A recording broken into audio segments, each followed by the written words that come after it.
The roof is on fire. We don't need no water, let the motherfucker burn.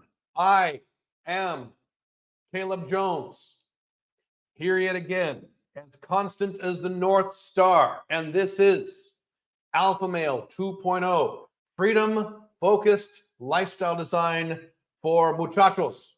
I'm in Paraguay, so that's how you say men in Espanol.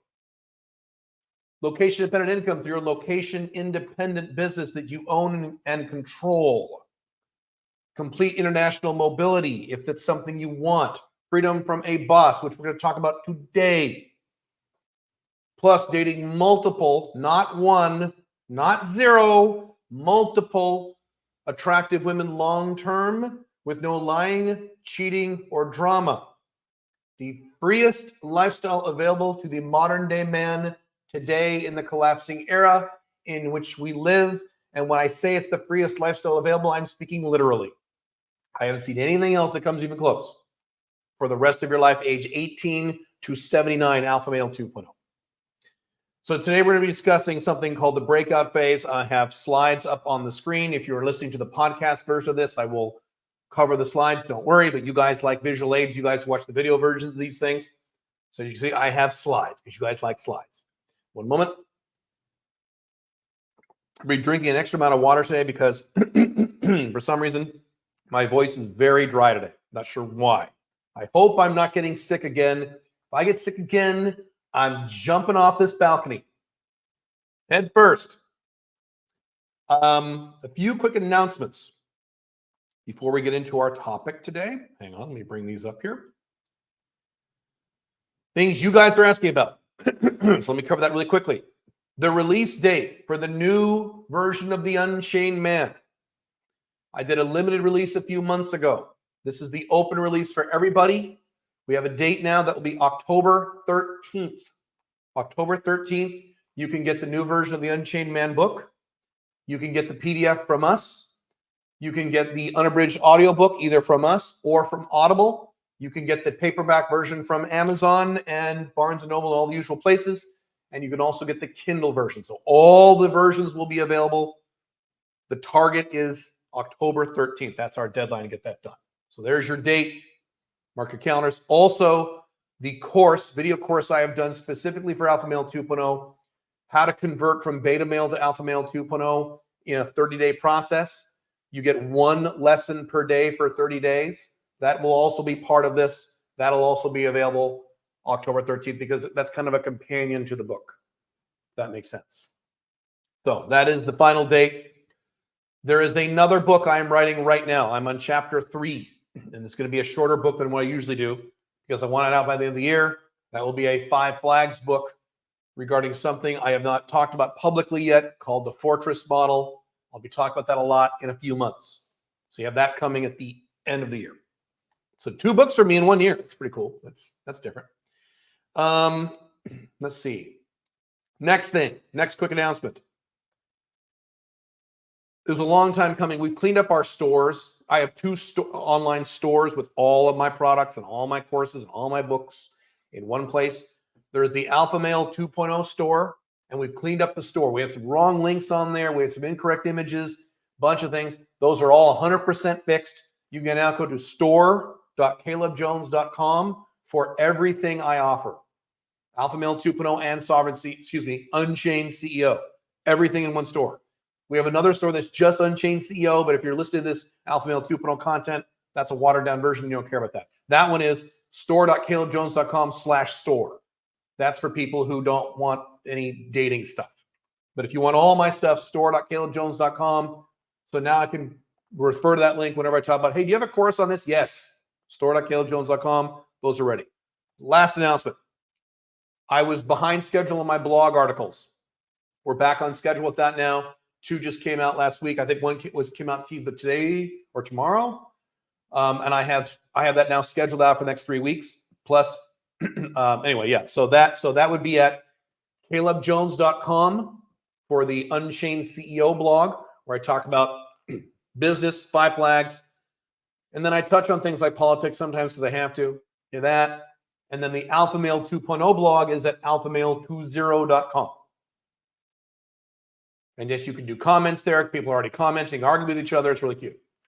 So if you like my old stuff or the old style stuff I used to do, that's back now. And it's going to be back forever. I was just behind schedule because I was traveling and I got sick. Cool? Cool.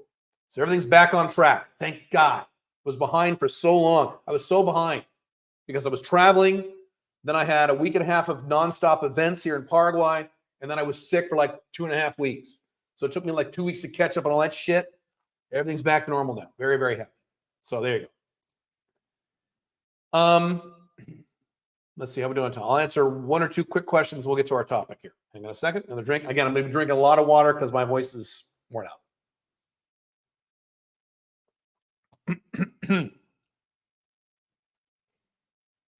Hang on. So let's look here. Donald Trump. Hey, let me tell you something really quick about Donald Trump. The fact that RFK Jr. bailed out of the race helped Trump.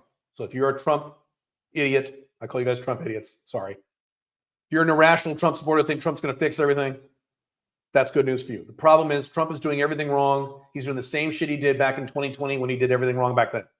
In 2016, his campaign was amazing. He did everything right. 2020, he did everything wrong. That's why he lost. One of the many reasons he lost. He's doing the same shit now. So I watched on the Lex Friedman podcast over the weekend. He had Cenk Uygur on. I'm like, oh my God, Cenk Uygur, Jesus Christ. And I watched it or listened to it actually when I was doing some other stuff. Cenk was great. I don't agree with Cenk on anything. Unlike you Trump supporters, I'm against the left more than you are because I'm a minarchist libertarian. There's a lot of things you Trump supporters agree with the left on. I don't. So I hate the left more than you do. I don't hate them. I don't care at this point. But anyway, Cenk did great. When you stay rational and calm, you do well. And so then I saw Trump was on Lex Friedman. Yesterday, I went, wow, this is going to be great because Cenk was great, so Trump will be great. Trump was awful. He was terrible. He spent the whole time bashing Biden. Hey, dumbass Trump. Hey, dumb fuck. Biden's not in the race anymore. What are you doing? He wouldn't answer his questions. Hey, what do you think about, the division of the country if the election is close? This border is really bad. It's just so bad. So you're dealing with a very different Trump now than you were in 2016. He's really fucking this up. And you see people on YouTube who are Trump supporters going, oh my God, Trump, why are you doing this? Yeah, because Trump is constantly on the defensive all the time. This is the thing about I don't even know because I don't follow the news. Something about a cemetery for the military, and now he's in trouble again. And you can't win the election. So I thought that Kamala had like a 40% chance of winning, 60-40 Trump. Now it's like 50-50, I think. I could be wrong. I think Trump is like 50-50 now. He was 60%. Now he's 50. He's just fucking up. Do you consider Drake to be an Alpha 2.0? I don't know anything about Drake, but I would bet you money he's not. I don't know anything about it, so I couldn't answer that question. Alpha male 2.0s in pop culture are very rare because their lifestyle wouldn't be accepted. What's the best way to start pick up places with beautiful girls where crime and safety would be a concern? Don't go those places. Don't pick up chicks who are in the dangerous part of town. Just don't do it. That's the answer. Do you think Peter Schiff is a good authority figure when it comes to economic predictions, or is he full of shit? When he quotes facts, he's not full of shit. He is a fact-based guy, and I like that about him. I know Peter. The problem with Peter Schiff, and this is his big problem, Doug Casey does this too. I've said this several times. He's always saying, oh, we're all fucked in next month. Oh, the collapse is going to be 6 months from now. Oh, it's going to be in October. Oh, it's going to be this year. And he's been saying that for 15 years. So he looks like an idiot. He's not an idiot, but he looks like an idiot. This is why I say America's collapsing, but I don't know when, because you don't know. All these guys who say, oh, it's going to collapse next month. Oh, the economy's going to go in the shitter, and then nothing happens. And they say this over and over and over again. They start to look stupid. That's why you can predict what happens. You can't predict when it happens. So that's the problem with Peter Schiff. What do you think of tattoos? And do you think they are positive or negative, if at all, in the professional world, if minimal and tasteful? Tattoos, your opinion on tattoos is 100% based on your generation. I'm Gen X. We didn't do tattoos. So for me, I don't like them. But that's not because I'm right or wrong. When I grew up, no one had tattoos. And you would go to a store or a Starbucks or a professional environment, and the girl did not have tattoos or piercings in her face or purple hair. That just didn't happen when I was growing up. So that's what I'm accustomed to. So today, as an old man, I'm 52 years old. Yes, if I go to a professional environment and I see a woman and she's got tattoos all over her chest, there's a part of me goes, what? That's not right. But that's purely because of my generation.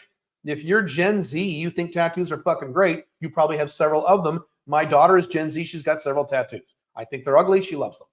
So your opinion on tattoos is purely based on your societal programming of your generation. It's not right or wrong. I'm not turned on by them. All my main women, including ones here in Paraguay, do not have tattoos. I prefer all natural, although fake tits are fine. In an AI-run world, will courts matter as both sides will be able to fabricate evidence, or will AI or the lack of privacy overrule this issue? It's going to be a mess. As I've said, it's a standard answer. It's going to be a really fucking big mess with things like courts for a few years until it gets sorted out. It's going to be a mass bloodbath of chaos for 10 to 15 years, and then things will hopefully get sorted out. So yeah, it's going to be a fucking mess. Yeah. Eventually, the court will be AI. So then it won't matter. That good or bad?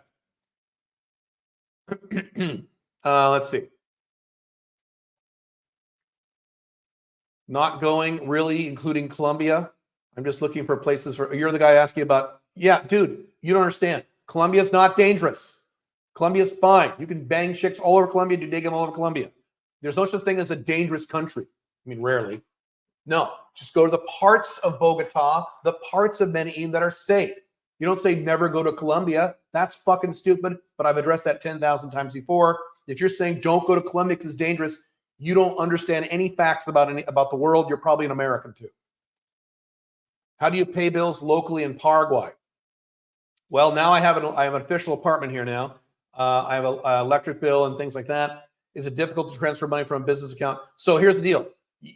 How you do it? You have open a local bank account, because then you can do instant transfers. My bank account will be ready in 2 days. I have 2 different banks. That's how you do it. That's the answer. If you're going to live full time or live half the year in Paraguay, like I am in a year-round apartment, you need a bank account. Part of having a backup plan B. Yeah. Is it difficult to transfer money? Yes, it's a pain in the ass to transfer money to Paraguay. Yes, it's a big fucking pain in the ass. I don't quite have a set model. Most people who I've been transferring money to here, like the owner of this apartment, for example, have U.S.-based bank accounts. So you do a domestic transfer. That's good. It's a pain in the ass. Yeah, it's a problem. All right, 1 or 2 more questions, and then let's get started with our topic here. Do you have that same reaction to male tattoos? I mean, if you were to work with someone who had them, would it affect you? Thank you for answering. It would, no. It depends on the person's age. If the guy was 55 and was covered in tattoos, yes. I would say, what's wrong with you? If the guy was 25, he's a Gen Z. So no, it wouldn't affect me. No. Depends how old he is. Hey, Caleb, I have to move to Dubai for business purposes in the next 8 to 12 months. You have to? Okay. I think you should be happy to move. I'm not that experienced with game. I've heard that dating in Dubai is hard. Yes. Any advice? I've already watched your video. You need to be more clear about how you want to date women in Dubai. Online dating, day game, night game. What are you going to do? And yes, it is difficult. Now, I just had this conversation with somebody. Can you get laid in Dubai without sugar daddy game? Yes. Can you find a good girlfriend in Dubai? Yes. I have some pretty amazing people there, women there. Okay. The answer is yes. It's just harder. It's not like if you go to Dubai, you're fucked unless you're a multi-billionaire. No, it's just harder. More time, more effort, more numbers. That's it. So you need to be prepared to work harder to get the same results. Okay. All right. Let's get to our topic. Another drink of water. Hang on. Today, we're going to discuss a critical component of your life. And I talk about an alpha male 2.0, 3 phases of a man's life. I'll cover those in the next slide. This phase we're going to discuss today is the breakout phase. This is where you break out, you break away from your authority figures. There are 3 authority figures in particular you have to break away from. If you do not break away from these authority figures, and we have men in their 40s who have still not broken away from these things, it's embarrassing, but we do. If you do not break away from these authority figures, you cannot be free, which means you cannot be happy.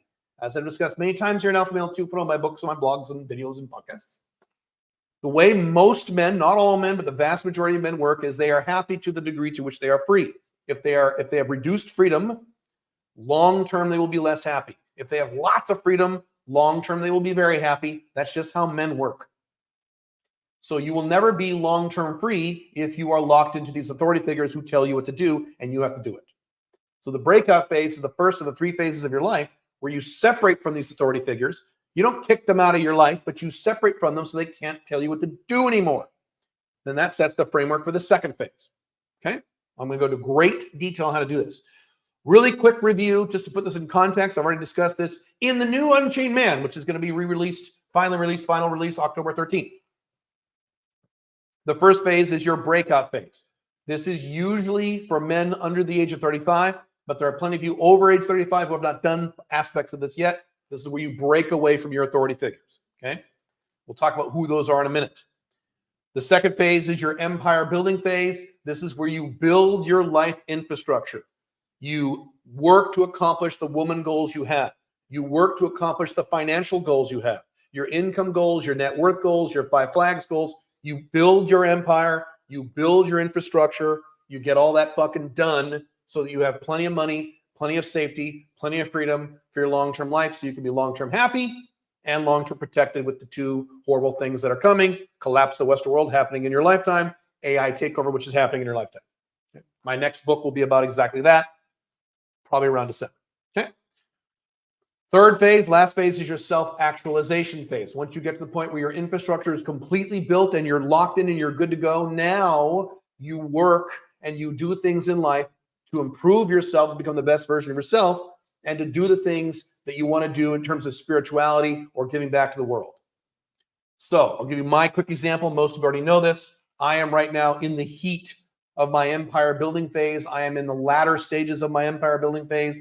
I've got about another 2 years before I click over, less than 2 years actually. My objective date is April 2026, where I click from my empire building phase into my self-actualization phase. I have very specific financial benchmarks I have to hit before that date. That's why I'm working very, very, very, very, very hard to achieve those goals so I can move nice and easy into my self-actualization phase when I turn 54 years old. That's me. Do your own plan. I went through the breakout phase relatively quickly in my life. I had a higher income in my 20s because I worked hard. So I was lucky. My breakout phase didn't last forever, but I had to do it. I had to go through everything we're going to talk about today. I've done everything as usual. I'm going to talk about things I've done personally myself. Okay. All right. So those are the 3 life phases. You are in one of these 3 phases. If you're under the age of 35, you're probably in the breakout phase. If you're between 35 and maybe 60, you're probably in your empire building phase. You may have aspects of the breakout phase you haven't done yet. Maybe. If you're an old fucking man and you got plenty of money and plenty of chicks and you're living life and you're all good to go, you might be in your self-actualization phase. Vast majority of you will not be in that phase. I'm not even in that phase yet, but I'm going to be there. When I get in my self-actualization phase, I will still work. I will cut back on my work, but I will still work, but I will not work for money. I will work because of things I just want to do. Ways to improve myself and to enrich my life, to give back, to become the best version of me I can become. Right now, I work for cash. I'm working for the money. Give me the fucking money. I don't care about anything else right now because I'm in my empire building phase. See how this works? I am, well, I have to get off topic if I start talking. Never mind. All right. So this is about the breakout phase. This means you break away from, you move away from, and claim your freedom from 3 particular entities. These are actually people. Okay? These are in no particular order. First one is your boss. Boss means you have a job. You have a 9-to-5 job or something similar. Well, Caleb, I don't have a job. I have gigs. Same fucking thing. If you're an Uber driver, those Uber people are your boss. It's not your business. And frankly, Uber is also your boss. That's why it's almost worse to have gigs. So that's one is you need to claim freedom for your boss. Do I have a boss? No, I don't have a job and I don't do gigs. I have my own business and I have several of them. Okay. Next one is your parents. Breaking away from mommy and daddy. Too many of you, including many of you well over 30, are still connected with your umbilical cord to mommy and or daddy or both.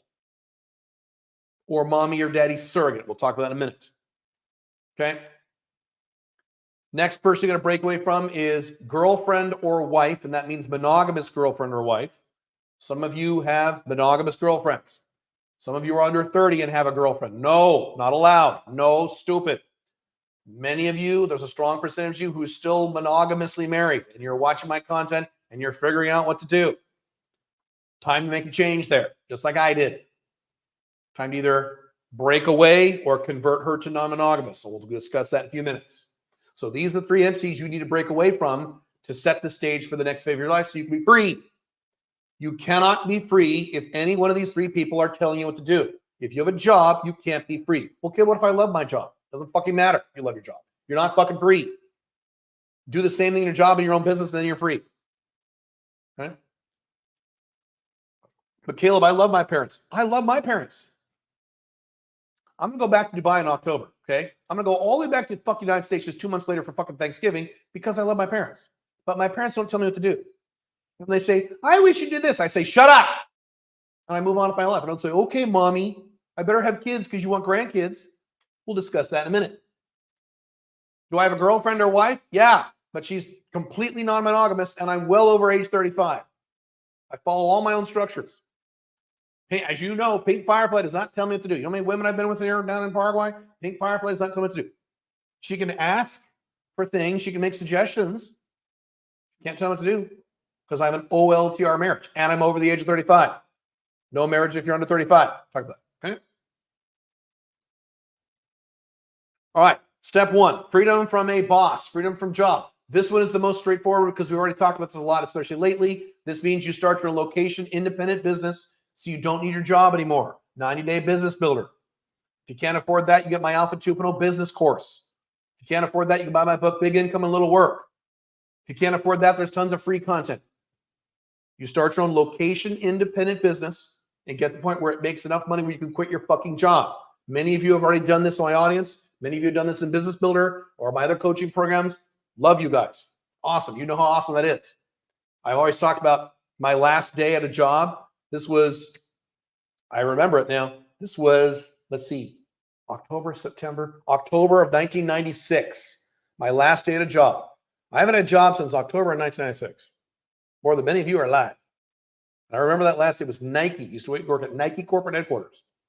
I remember that last day, cleaning out my cubicle. This is the last time I have to work in a fucking cubicle. This is the last time I have a boss for the rest of my life. I remember walking down the hall. This is the last time I walked down this hallway. It was a beautiful company, wonderful people. It was a prison. I pressed that elevator. This is the last time I pressed that fucking elevator as an employee. Go down there and walk out. This is the last few seconds as an employee for the rest of my life. I love it. Oh, I love that day. It's great. So here you do this. I've talked about this before. Why is my hair itchy? What you do is you quit your job. You start your location independent business. We've already talked about exactly how to do that. Okay, niching, all that stuff. We talked about that a million times. You start your location independent business. You can quit your job. You start on the side, just like I did. Mine wasn't location independent back in the 90s. So I didn't know these concepts. And America wasn't collapsing yet. So a little different. But what you do is you start your business on the side. At nights or on weekends or both. However you want to do this. 15 hours a week. You have 15 hours a week you can find somewhere. Right? Once that business gets you 40% of your job income, monthly income, 3 months in a row, you can quit. That's the rule I have. When people ask me, if people coach with me or they're in any of our programs, they say, can I quit my job? This is always what I ask. How much money did you make in the last 3 months? What do you make your job? Is it 40%? Now, here's how this works. Here's the logic behind this. If your business made 40% of your job income 3 months in a row, you can reliably assume that on month 4, that will happen. You can't quit your job if you made 40% on month 1. Well, what if next month you don't make that? A new business are a little volatile. You make it 3 months in a row, 40% or more. Okay. Month 4, we can reasonably assume you're going to make at least 40%, if not more. So if you quit your job, all of a sudden you have another 40, 50 hours a week to put into your business. If I waved a magic wand and gave you another 40 or 50 hours a week to put into your business, do you think you'd make more money? Yeah, you recover that 60% really fucking fast. Man, if you gave me, I'm getting excited just saying these statements. If you gave me another 40 or 50 hours a week to work on my companies, you know how much fucking money I'd make? You have any idea? So it's the same thing. They can't because wake up. So that's the rule. That's how you get rid of your boss. Now, you can reduce that 40% if you have a lot of money in savings. Some of you have like a year of expenses in your savings account. Great. Some of you have 2 years. Great. Then you can say, fuck 20%, 20% 3 months in a row. Fine. Because if you have a problem, you have your savings to fall upon. That's a personal decision, but you can't. 40% is for anybody, but you can reduce that 40% figure if you have a lot of money in savings, especially if your monthly expenses are low. Now, if you live in downtown New York City and you got 3 kids and a wife, your expenses are not low. So probably not. Okay. But if you're a digital nomad, you're 25, you got no bills, you're living out a backpack, great. I'm going to repeat this again. But Caleb, I don't have a 9-to-5 job. I do gigs. Gigs equals a boss. You are not in control of your destiny if all of your income comes from gigs. I agree you have a lot more freedom than a 9-to-5 wage slave. I understand that. I agree with you. You're still not free. Uber could just press a button and change their deal, and this has happened several times. You guys do gigs, you know, and all of a sudden you make half the amount of money. So same deal applies to you. Some of you say, but Caleb, I have a remote job. It's 100% remote. I never have to go to the office. I can go anywhere in the world I want, and they don't care where I am, and blah, blah, blah, blah, blah. So I'm perfect. No. That's a remote job is still a job. Number one, you have a hard limit on your income. Can you make double next month from your job? No. How about taking time off? Can you take 3 weeks off right now? No, your boss will say no. That means you're not free. I can do these things. I can double my income next month if I wanted to. And I can take the next month off if I wanted to. I can do it. Can you? If you have a remote job? No, you can't. You're not free. I'm free. You're not. Okay. Next thing, your job can be taken from you at any time. Your boss can fire you at any time. The economy can change. AI can change. Technology can change. You get laid off from your job at any time. Can anyone fire me? No. Can anyone lay me off? No. Customers could get mad and leave. It's very rare. But that's a small percentage of my income. That's not my 100% of my income. Do I have one person called a boss where if I piss him off on the wrong day, he can fire me? No. No. When you have your own business, you have thousands of little bosses. So if a few get pissed off, you don't even feel it. When you have a job, you have one boss and one company and one industry. And you're relying on all those to be perfect forever. So if you have a remote job, you are still not free. It is a better version of the prison in which you live. In the Unchained Man, talk about living in the prison.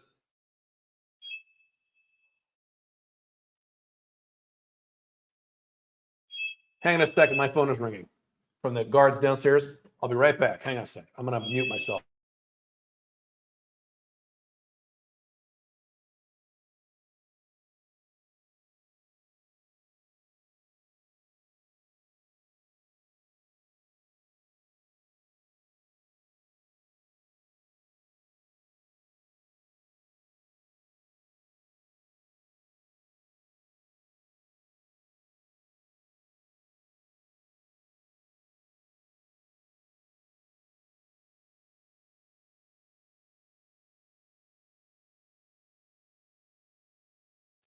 Someone might be coming up and knocking my door in a minute. I don't know what's going on.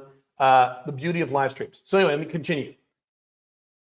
When you have a remote job or whatever, you have a nicer prison cell. You're still in prison.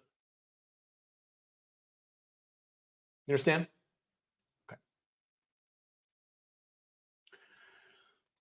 There is only one reason why you haven't done this yet.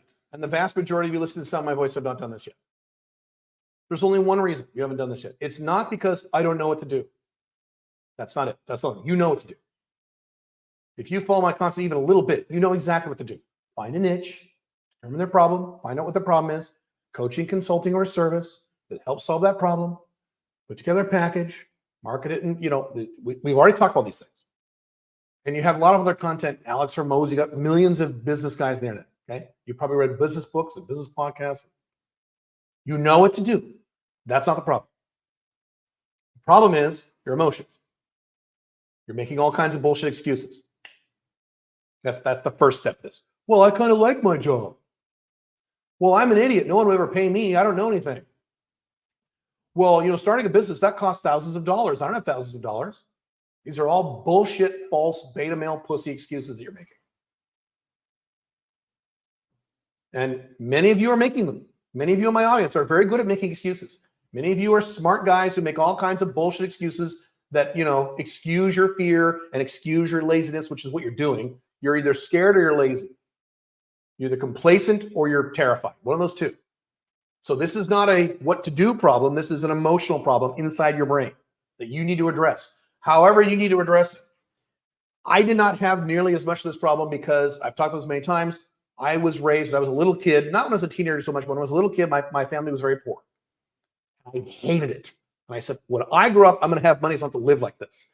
And then when I moved out at age 18, see, I didn't wait till I was 35 to move out, okay? I moved out when I was 18. But Caleb, was different for you back then. I moved out in the middle of a recession. The early 1990s, look it up, was the middle of a very bad recession. That's when I moved out. When I moved out when I was 18, I was poor again. I had no money. I couldn't afford to pay my electric bill. I couldn't afford to gas, and I hated it. I said, that's it. I can't live like this. I don't care what I got to do. I got to make money. That was me. Most of you are not in that zone. You need to get in that zone and find your reason why. And again, your countries are collapsing right before your eyes. And AI is going to change the game. It's going to be a bloodbath, and you're going to get laid off. And we talked about this in past podcasts, okay? You already know what to do. I've already mentioned this. It's not like, I don't know what to do. Yes, you fucking do. You can go back through all my past podcasts and not spend a time, and you'll know what to do. You know what to do. You know what to do. You don't stop reading books. You know what to do. You know what to do. You know what to do. You have access to massive resources that tell you exactly what to do. Okay? You have the 90-day business builder. Like I said, if you can't afford that, you have my Alpha 2.0 business course. You can't afford that, you can buy my business book, Big Income for Little Work. You can't afford anything, you have thousands of hours of free content in podcasts and videos on YouTube and podcasts and blogs, including my stuff and other people's stuff, on what to do. You have massive resources on what to do. This is not an excuse. You know what to do. You know where to get the data on what to do it, how to do it. You're just making a bunch of bullshit excuses. You are. And you know who you are. There's, I would say, maybe even 30% of the men listening to my voice right now who are making excuses right now instead of taking action and getting free. This is not a what to do problem. This is an emotional problem. You have emotional issues, and I mean it. I'm speaking literally. You got issues. Figure it out. We live in an era where you can't fuck around with this stuff anymore. Years ago, location-dependent income for your own business was an option. It was a cool thing to do. Now it's required to survive. The typical average Westerner beta male with a 9-to-5 job and a 401k and his one little bank account in US dollars or American pound or whatever, and he's just sitting, he's the guy who's going to get destroyed by what's coming. I'll be fine. You're fucked. You need to take action on this. You got to get free from your boss. Just shut the fuck up and get free. Stop making excuses and start taking action. That's been my mantra for years with you guys, especially you guys. I attract a smarter audience. The problem with smart people, they become listigs and they think about stuff and read about stuff and never do anything. Elon Musk is not rich because he's smart. That's not why he's rich. Not. He's take action. He took action and still takes it. Okay. Now, that one's pretty straightforward. Here's where it gets a little complicated. The other two. Freedom from parents. Yeah, this is a complicated one, isn't it? This is a tough one. There are two phases from freedom from parents. Phase one is moving away from parents if you currently live with your parents.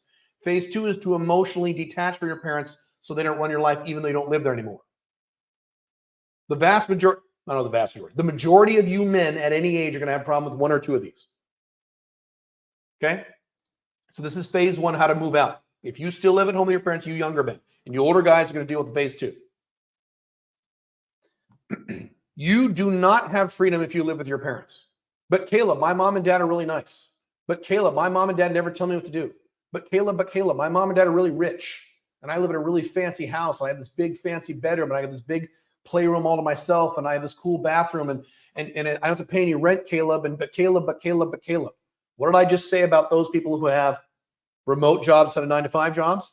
Your prison cell is a nicer cell. You have a nice plush couch in your prison cell instead of a concrete floor. You're still in jail. You are not free if you live with your parents. But Caleb, you don't understand. I just went through a divorce. I'm 35 and I have no money. It's temporary. I got to live with my parents because I live in London.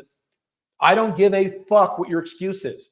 You cannot be free if you live with your parents. If you live with your parents right now, Your number one objective in life, more than anything else, I don't care what else is going on in your life, is to move the fuck out of there. I moved out from my parents when I was 18 years old, in the middle of a recession with no high school diploma. I got the fuck out of there. I figured it out. I'm going to show you exactly what I did. Stop making excuses. I got the fuck out of there. Now, it's true. I'll be honest with you. I moved back in with my parents when I was 19, late 19, for 3 months. Just for 3 months, I wanted to save up money for a down payment on a house, on a condo I bought. So I did go back for 3 months, but it was a 3-month thing. I was out of there. I probably shouldn't even have done that. But it wasn't like I moved back. My parents didn't know, I'll figure it out. I had a deadline to move out, and I did. 3 months, and I was out of there. I told my parents, I'm moving back. They said, yay, because my parents were like that. Oh, yay, kids will be back. No, Mom, I'm out of here in 3 months. I'm just here to do this and this and this. Okay.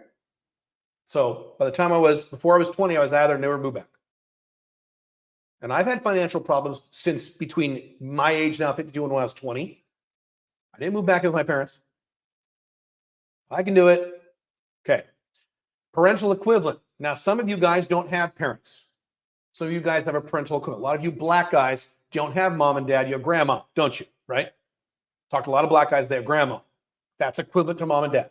So maybe you don't have a mom and dad, or maybe you live with your uncle or something, and that's your surrogate dad. Don't give a shit. That is the equivalent to your parents. Black guys, their grandmas are great because they don't give a shit about their mom, but grandma will kick your ass. They're terrified. The only woman a black man is terrified of is his grandma. Oh, shit. It's awesome. So if you have grandma, uncle, older sister, older brother, I don't give a shit. That is equivalent to your parents. You got to move out. Doesn't matter how nice your parents are. I already talked about this. I don't care if they're nice. My parents were pretty nice. My mom was a sweetheart. My dad was okay. My dad was an angry alpha male 1.0, was stressed out all the time.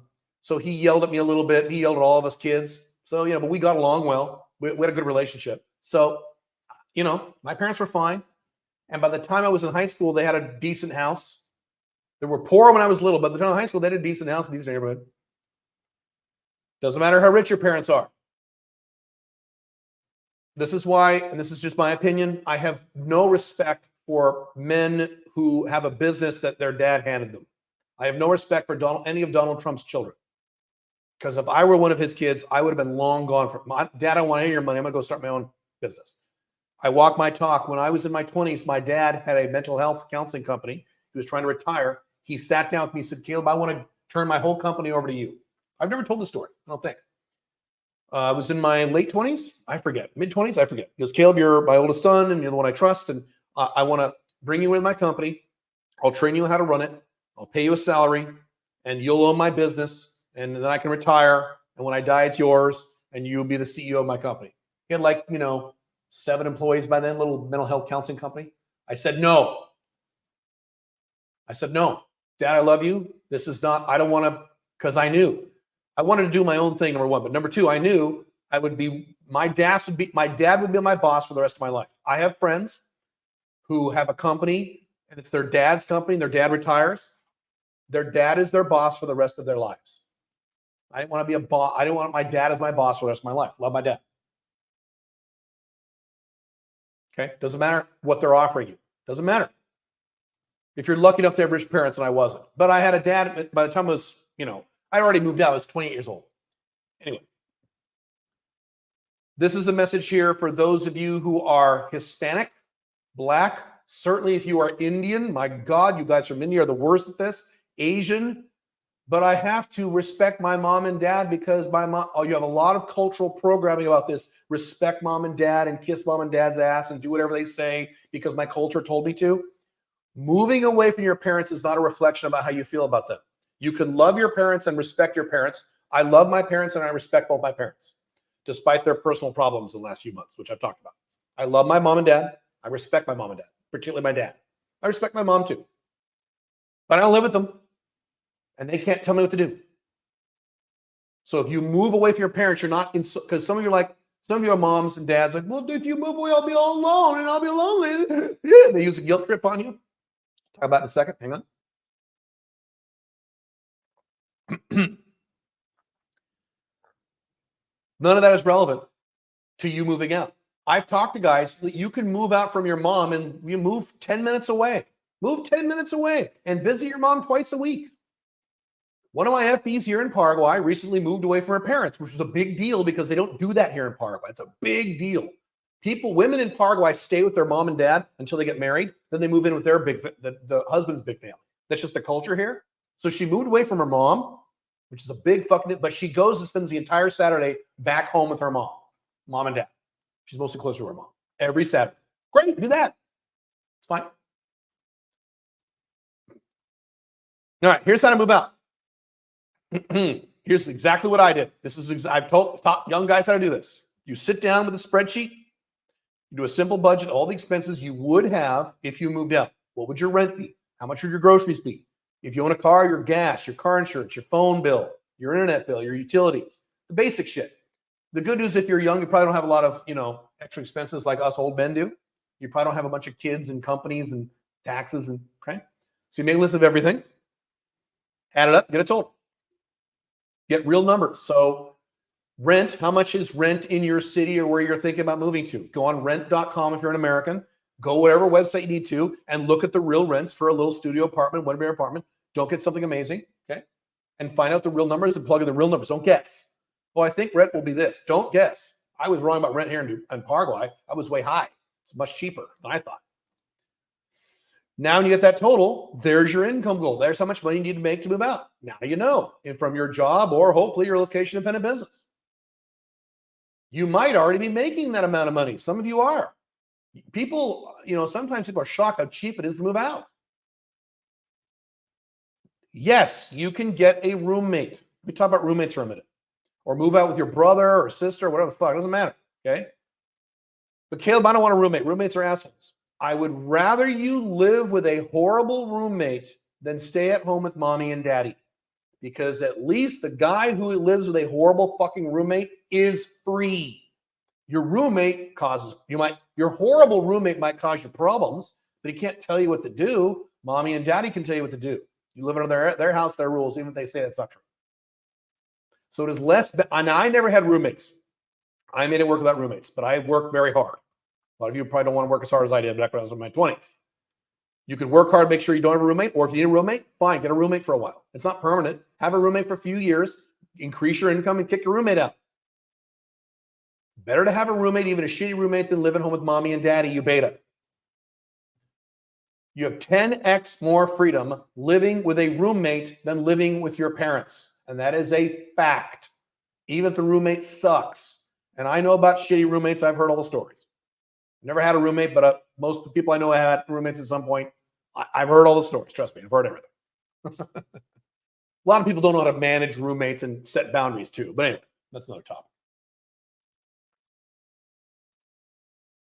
Bottom line, and I've said this before, shit. It is better to live in a crappy, tiny, rat-infested studio apartment in the worst, most dangerous part of town with one or two roommates sleeping on top of you than it is to live with your parents. Because the guy, and I was this guy, the guy who lives in a shitty little apartment in a shitty part of town is free. He can now do whatever he wants with his life and take off. The guy who lives in mommy and daddy's house is not free. He can't do whatever he wants. That's why I've said, a black pill beta male who's a virgin wouldn't want to be him, but even that guy's more free than the guy with the monogamous girlfriend. The beta male with the monogamous girlfriend has less freedom than the black pill guy angry in his keyboard, screaming at people on the internet all day. Because at least the guy who's not getting laid, has no girlfriend, can do whatever he wants. He has freedom. The guy with the monogamous girlfriend isn't free. She snaps her fingers or taps her foot and he's, right? So it works the same thing with your parents. Okay? Some of you morons don't want to move out because you want the exact same lifestyle you have with your mommy and daddy in the nice house. It's not how it works in most cases. It's not how it works. Sometimes you're going to have a reduction in lifestyle for more freedom, but that's only in a few years.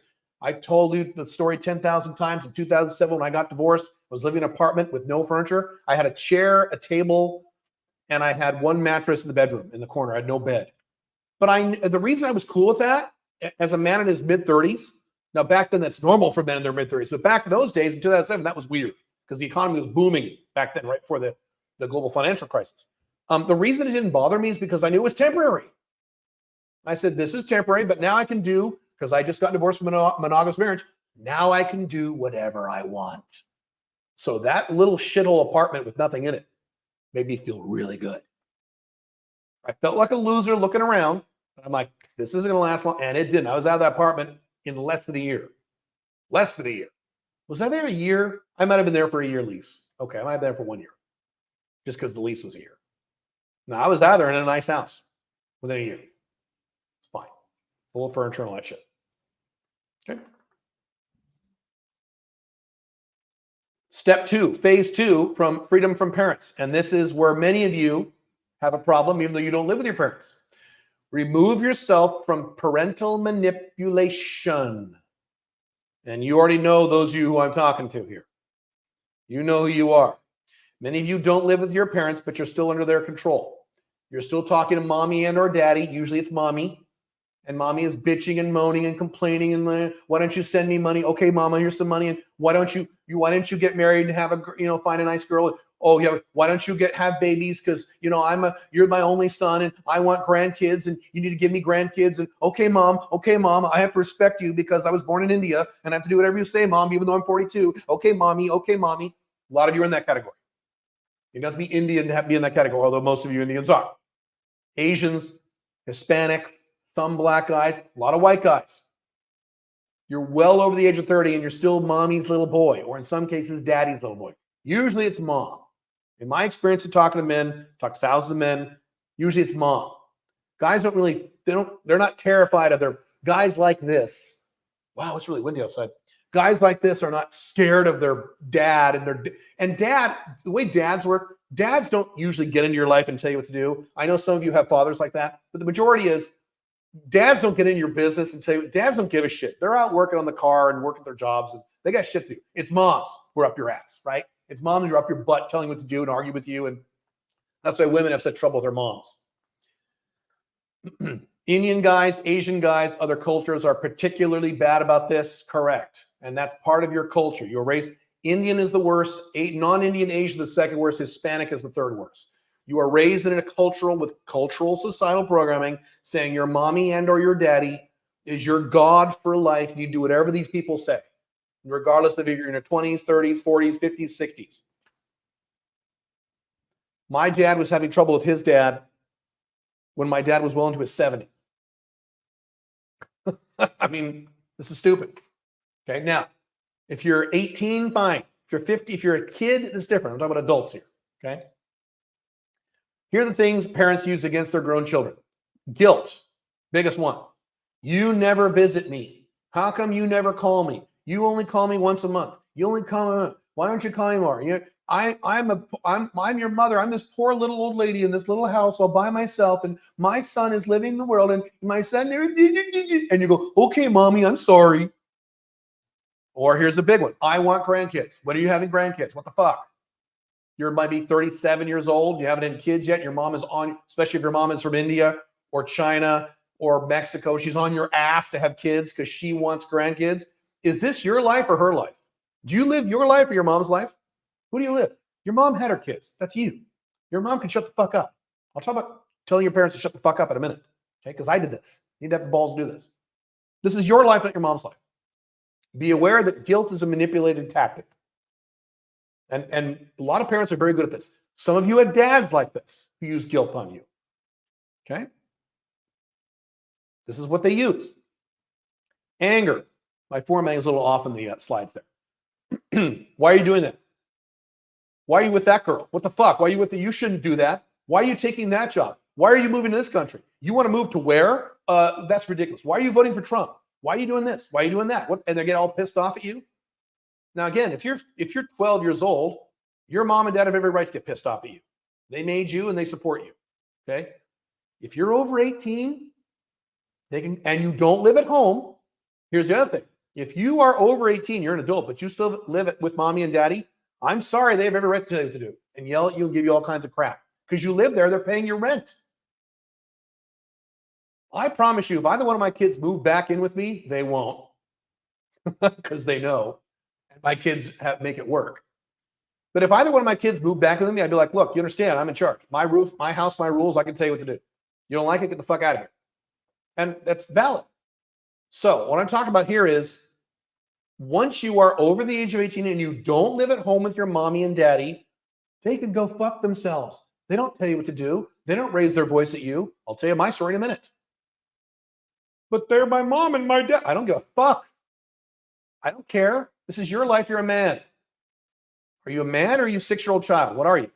Some of you men in your 30s and 40s are acting like 5-year-olds with your parents. Oh, no. And I understand. Let me be clear about this. I have parents too. I understand that you will always put your parents kind of on a pedestal because they're your parents. So even when I talk to my mom or my dad, usually, especially my dad these days, in terms of lifestyle, I am far superior to my dad. You can't even match the two lifestyles. I mean, income and everything. You can't even match. But he's my dad, so there's a little part of me that says, oh, this is my dad, I better be nice. Because this is my dad, I better defer. That's okay. I'm not talking about not being disrespectful and not respecting your parents as someone who is, quote, above you because they're your parents. That's okay. I'm talking about putting up with their drama and doing what they want. Fuck them. This is not their life. This is your life. Okay.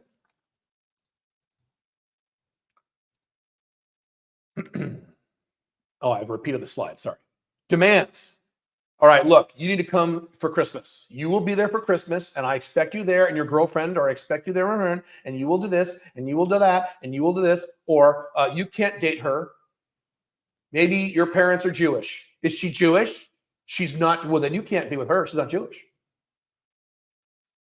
Interracial stuff gets complicated. Okay, you're an Asian guy, and you're dating a black girl. Oh my God, get ready. Get ready to tell your dad about that. Right? Right. Yeah. So you have all these scenarios. Fuck them. This is your life. I don't care what demands they make. This is your life. If you are 18 years old or over, your life belongs to you, not your fucking parents. Your parents have their own lives, and in most cases, if parents are old, they've already lived their lives. They had their kids. They did their stuff. It's really windy outside. I'm getting nervous that the internet's going to go out because that happens in Paraguay sometimes. So suddenly I blip away and don't come back. That's what happens. The storm knocked out the internet. Hopefully not. I got really good internet here. I have literally fiber to the router, which most America doesn't even have. Paraguay's got it. America. Anyway, just beware. Find your fucking balls. You're not a child anymore. If you're over the age of 18 and you don't live with your parents, you are not a child.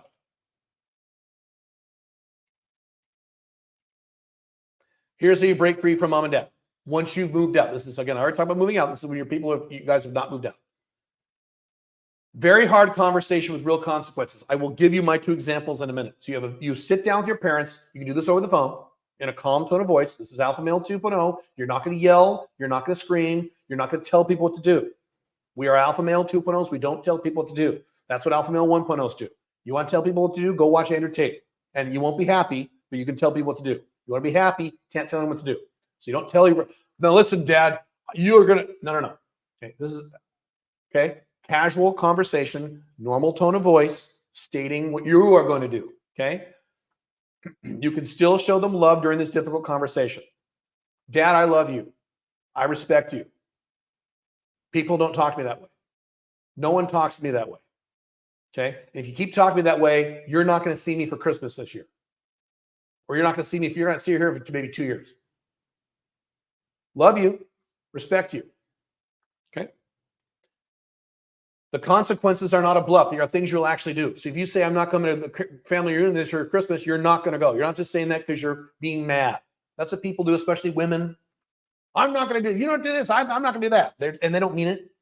No, this is not, again, you're not getting emotional about this. This is real. Say my example in a minute. Stop nexting family members. I wrote an entire article about this at the Alpha Male 2.0 blog. alphamale20.com. You can read that article if you want. Sometimes this needs to be done. Sometimes your mom just won't shut the fuck up. Despite warnings, you have to cut her off from your life for a year. Or your dad, or your brother, or your sister, or your close cousin. Sometimes you have to do that. Pink Firefly was a scenario where she had to do that with someone in her family. For about 2 years, she cut off all contact with this person. Close person in her family. And it was hard, but it needed to be done. You need to have the balls to do this. Well, I can't tell my mom I'm not going to talk for 2 years. You're a pussy. Then you're a child. You're not a man yet. You have some growing up to do. Okay? It doesn't usually need to be done, but for some of you, it will be. In extreme cases, some of you, thankfully not most of you, but there's a percentage of you who have really horrible, a horrible parent. Not usually, it's not both parents. Like legit abusive, horrible person. Physically abusive, emotionally abusive, psychopathic. Some of you have criminals, parents who are criminals, violent criminals. Some of you have brothers, sisters like this. You may need to cut that shit off permanently. And if you can't do that, you're not a man yet. Again, most of you are not going to be in that scenario, but some of you are. You know who you are. You might have to do that. Okay? I've said this before. A man is not a real man. You have not become a man yet until you have the ability to tell your mom and your dad to fuck off. Fuck off. This is my life. If you can't tell both your parents, not one, both, to fuck off, you're not a man yet. You're still a child. There are men who are in their 40s, 50s, 60s who can't tell their asshole dad or their bitch mom to fuck off. They can't do it because they're babies. Okay, now let me tell you my 2 examples. I have mentioned these stories before. Once with my dad, once with my mom, my dad. I was in my late 20s. I don't remember the details. This is a long time ago. I'm an old man. So I was in my late 20s. I was sitting in my car in a parking lot, talking to my dad on my cell phone. And my dad is an alpha male 1.0. He had, not anymore. Today he's a beta male because he's in his 80s and he has no testosterone left. So he's a sweetheart today. He's a little puppy dog today. But back in his day, he was an alpha male 1.0. Now, thank God he was an extreme alpha male 1.0, but he was an alpha male 1.0. He worked at a business that he hated for most of his life. Very stressed out guy. Written about this. Love my dad. Thankfully, I am one of the strongest, probably the strongest of his many children. He has 6 kids. 1 from another woman and 5 from my mom. And he's been married several times. He was mad at me. And when he got mad, he'd get really mad. Big temper. He would scream and yell. His face would get red. Alpha male 1.0 stuff. He was a big guy, 6'2", okay, and big. So he was scary. He was very intimidating. He scared a lot of people, okay? And he was yelling at me over the phone. I was 29 at the time. I don't remember exactly my age. Yelling at me like he was mad. And I don't remember exactly what I said, but I said something to the effect of, Dad, listen to me very carefully. I interrupted. And you will do this and you will do alpha male 1.0 stuff. I said, Dad, listen to me very carefully. No one talks to me this way.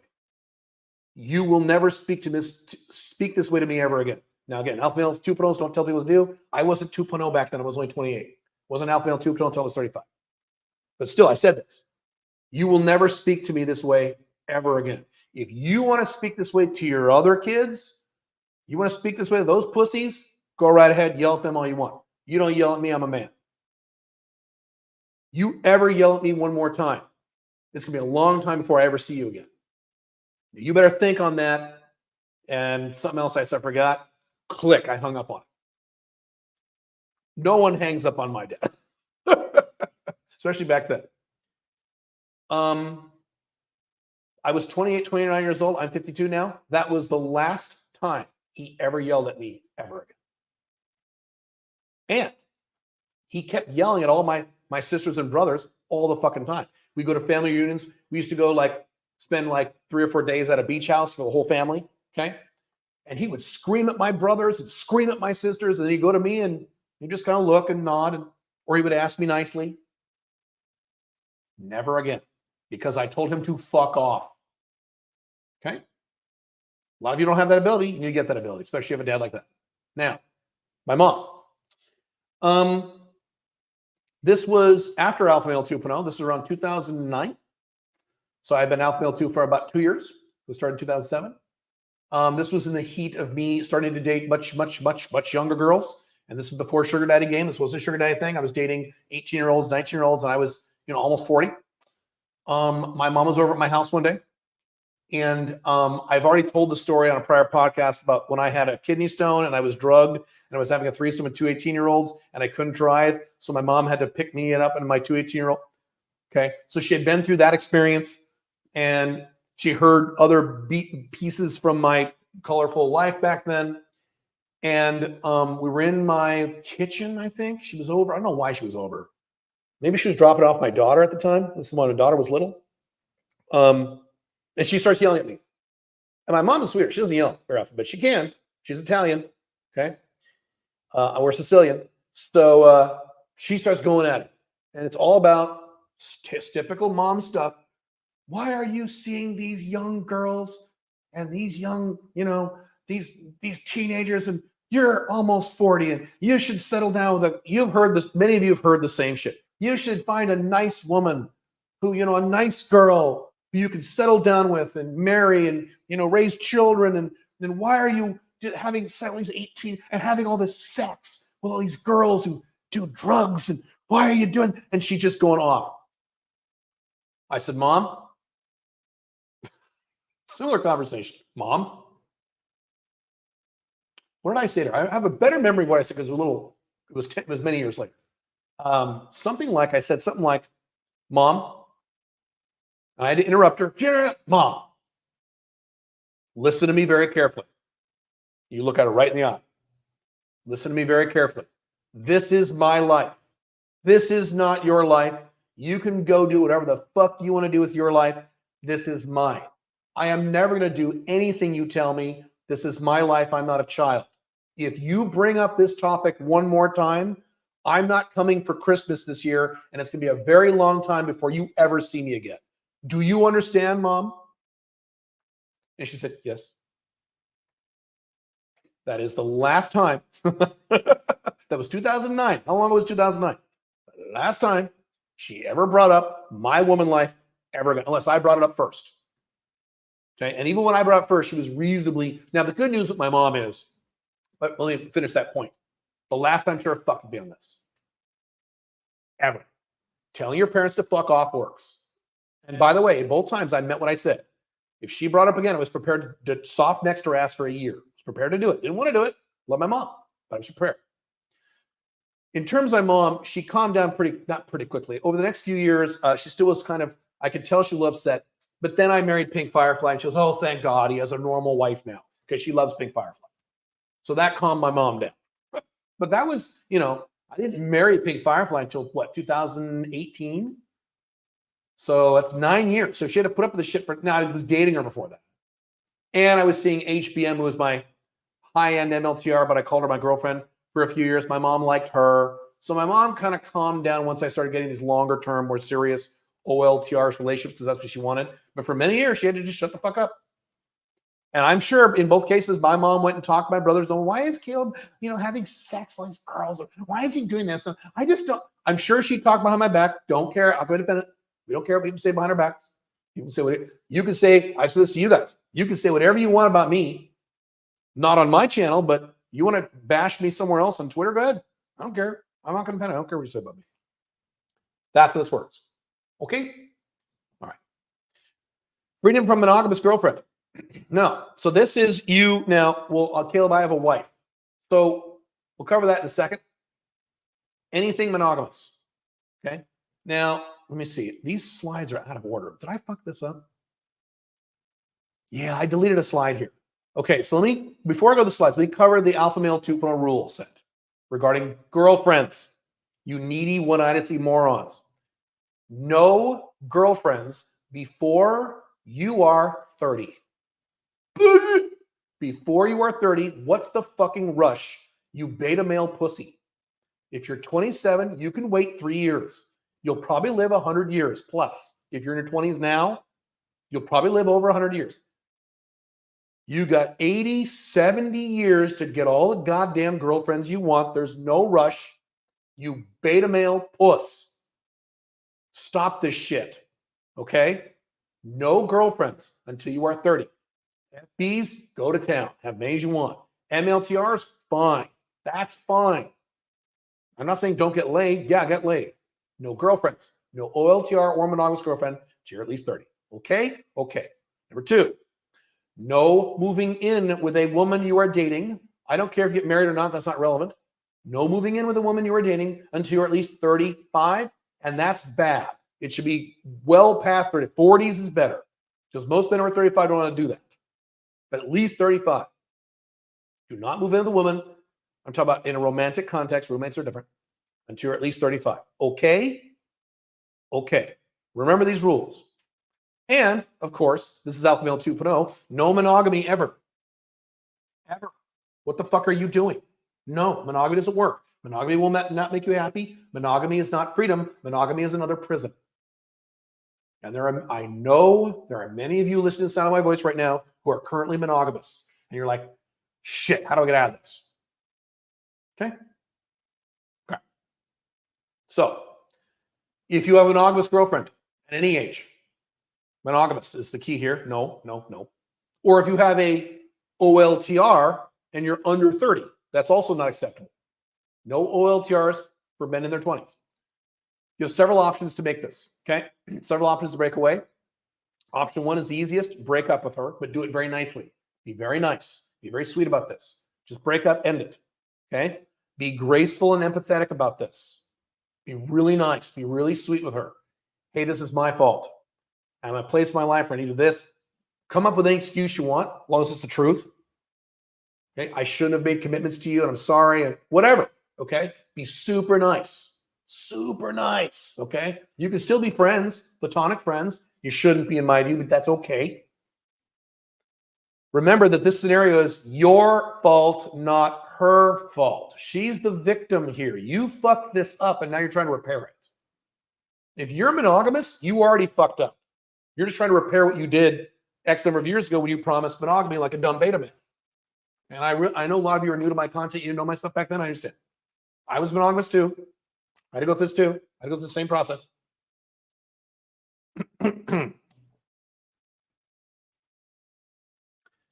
Leave the door open for her to possibly return in the future, non-monogamously as an FB or MLTR. And that might happen. Odds are very low, but it can. Things have happened. It can happen. Be nice. Cool? Option 2, this is the hardest option. I don't recommend this, but you can try this, especially if you're more advanced level. But here's the thing. If you have a monogamous girlfriend, you're probably not advanced Alpha 2.0. Okay, so this is why I don't recommend this. You can try to downgrade her to FB or MLTR. Almost never works because once she's your girlfriend and receive that status, anything less that's going to piss her off. So it probably will not work. Odds of success very unlikely, probably won't work. Usually not worth the effort. You can try if you want. Good luck. Okay. Option 3, which is of moderate difficulties, you can do a circle back. So the way that works is you break up with her, but you give her the impression that it's kind of temporary. You say something like, I need a break, or I need to go find myself for a year. And then what you do is you leave her, you truly leave, not friends. You can't be a friend zone guy. You leave her life. But in 6 months or 12 months or a year and a half, you circle back. Now, when you leave her again, you're super nice and sweet, and you circle back. And when you circle back to her, MLTR, not OLTR, MLTR. Now, you can make her an OLTR later. You remember, you don't make a woman an OLTR. You have to go through an MLTR process first. You can circle back as an FB if she wants. So you might be able to make that work if you have some level of experience. And you're dealing with a really chill chick who has lower ASD and is younger. Now, if she's 38, she's not going to do this. She'll say, fuck you, I need a husband. Okay? Or a boyfriend.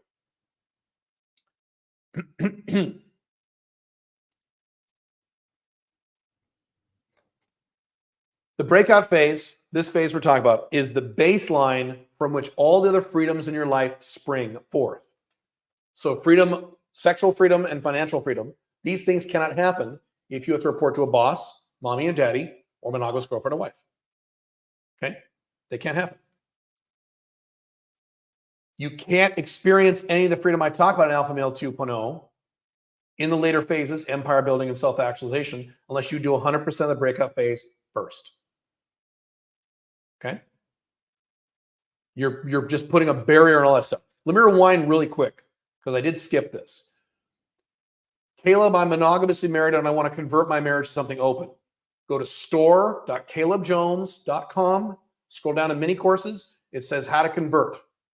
It shows it's a conversion course on how to convert a monogamous girlfriend and wife to a. Now, if you're serious about this, you also need to get my book. If you're married to her or live with her, my book, The Ultimate Open Marriage Manual. There's a book and a course. That's also at that same website. I have several different models of exactly how to convert. I've coached guys through conversion processes, many of them. Your odds of success are more than 70% if you've been a good boyfriend or husband. If you had kids, it's like 85%. Odds of success are really good. If you've been a good husband or boyfriend, you've been an asshole, then no. That's on you. Okay. All right. Your boss, parents, mono girlfriend are holding your back through life, and it's your fault. All right, real quick announcement. We'll get to your questions. I've already announced this. I want to explain how this works. It's a little confusing. I am doing an event that is remote. It's an online event where when I'm in Dubai in November, I'm going to live stream my entire life for 12 hours a day for 4 days straight. And you will be on that live stream with a few other people. And I'm going to show you everything in my life. Women I date, my typical day-to-day, all my business meetings. When I sit down on my computer, I'm going to show you my screen and exactly how I work, how I structure my time, what I work on, my investments, my businesses. I'm going to show you everything. Obviously, there's a few things I can't show you. I can't show you me having sex. Sorry. Okay, I'm not a porn star. I can't show you like detailed information on my investments. I can't show you that. I might have to blur some of that stuff out. But other than those few exceptions, you're going to see my entire life all day. I mean, I'm going to go to the gym. I mean, everything. And during those 4 days, you can ask me all the questions you want. It's like 4 days of my life and 4 days of coaching. It's like hanging around me for 4 days, and it's all remote. You do it on your laptop or your phone. Okay? I'm doing this as an experiment because a number of you have asked for something like this. And I know some other guys like me who have done this, and it's worked for their audience. So I'm trying this out so you guys like this. 4 full days. It's in the first week of November when I'm in Dubai. Okay? It's completely remote. You don't have to go anywhere. I had this originally as a Dubai thing. I realized most people aren't going to fly to Dubai for this. So I dropped the price and made this. It's called an immersion. You'll shadow me for 4 days, 12 hours a day over a streaming platform. I don't know which one it'll be yet, but the one that works on all devices and easy to use. You will see literally everything. I'm going to show you everything. Unlimited access to me for 4 days. You can ask me all the questions you want for 4 fucking days, 12 hours a day. You don't have to literally be on there watching me for 12 hours a day. It's up to you. But I'm going to be doing this for 12 hours a day. I've never done this before. It's going to be interesting. And when I see my women there, I'm going to bring, hey, this is so-and-so, and they'll be on. When I do meetings, my personal assistant there in Dubai, my team, everyone's going to be there. When I go to the bank, you'll be there. I'll be doing everything. You'll see everything. I'm also going to throw in as a bonus, if you sign up for this, a 2-hour business coaching session with your business auntie Billy. Billy is very expensive. She's very expensive. She's very expensive. Some of you know how expensive she is. I'm throwing this 2-hour consult with her for free, usable anytime you want, up to a few months after the event. I forget what the parameters are. So I'm just throwing that in as a bonus. I'm also going to throw in as a bonus a $1,000 discount to anything like the 90-Day Business Builder or any other coach or service I do. You get a $1,000 coupon usable within, you can't use it 10 years from now, but there's an expiration date, but you get, so that's almost like $1,000 off. If you've already done Business Builder, you can put it to something else. Throwing that as a bonus. This was $8,000. If you go back to the old site, the old site's been updated. When you went to the original version of the site, $8,000 thing was charging for this. Now it's $2,997. That's it. Yeah. So your deadline is it on here? Website is www.caleb.top/shadow. Matter of fact, let me put that in the let's put that in the ticker, shall we? Where is it here? Now I'll put in the banner later. The deadline is, I don't know what the deadline is. It's happening November 4th, I think. And I think the deadline's a week before that. So you can't just wait and do this later. There's a hard deadline because it's a live event. Limited spots. I can't have 100 people on the call because that would be unruly. I couldn't answer people's questions. I don't even know if I have 30 on the call. So there's a hard number. I don't know what that number is yet, I'll be honest with you. I haven't figured that out yet. I need to give that some thought. But there's a hard number I have to limit this to. If we get a bunch of people signing up, and stuff like this has happened in the past, I'm going to have to cut it off at a certain number. I can't have, 47 people following me around for 12 hours. They constantly screaming questions at me. I don't know how I would make that work. Unless you have it. Now, if you have any ideas, if we have that many people, like a raise hand system or something, you let me know. I'm open to suggestions about this. If you're gonna do this, if you're not gonna do this, then fuck off. But if you're gonna do this and you have suggestions, let me know. Let's see. All right, that's it. I will look at your questions.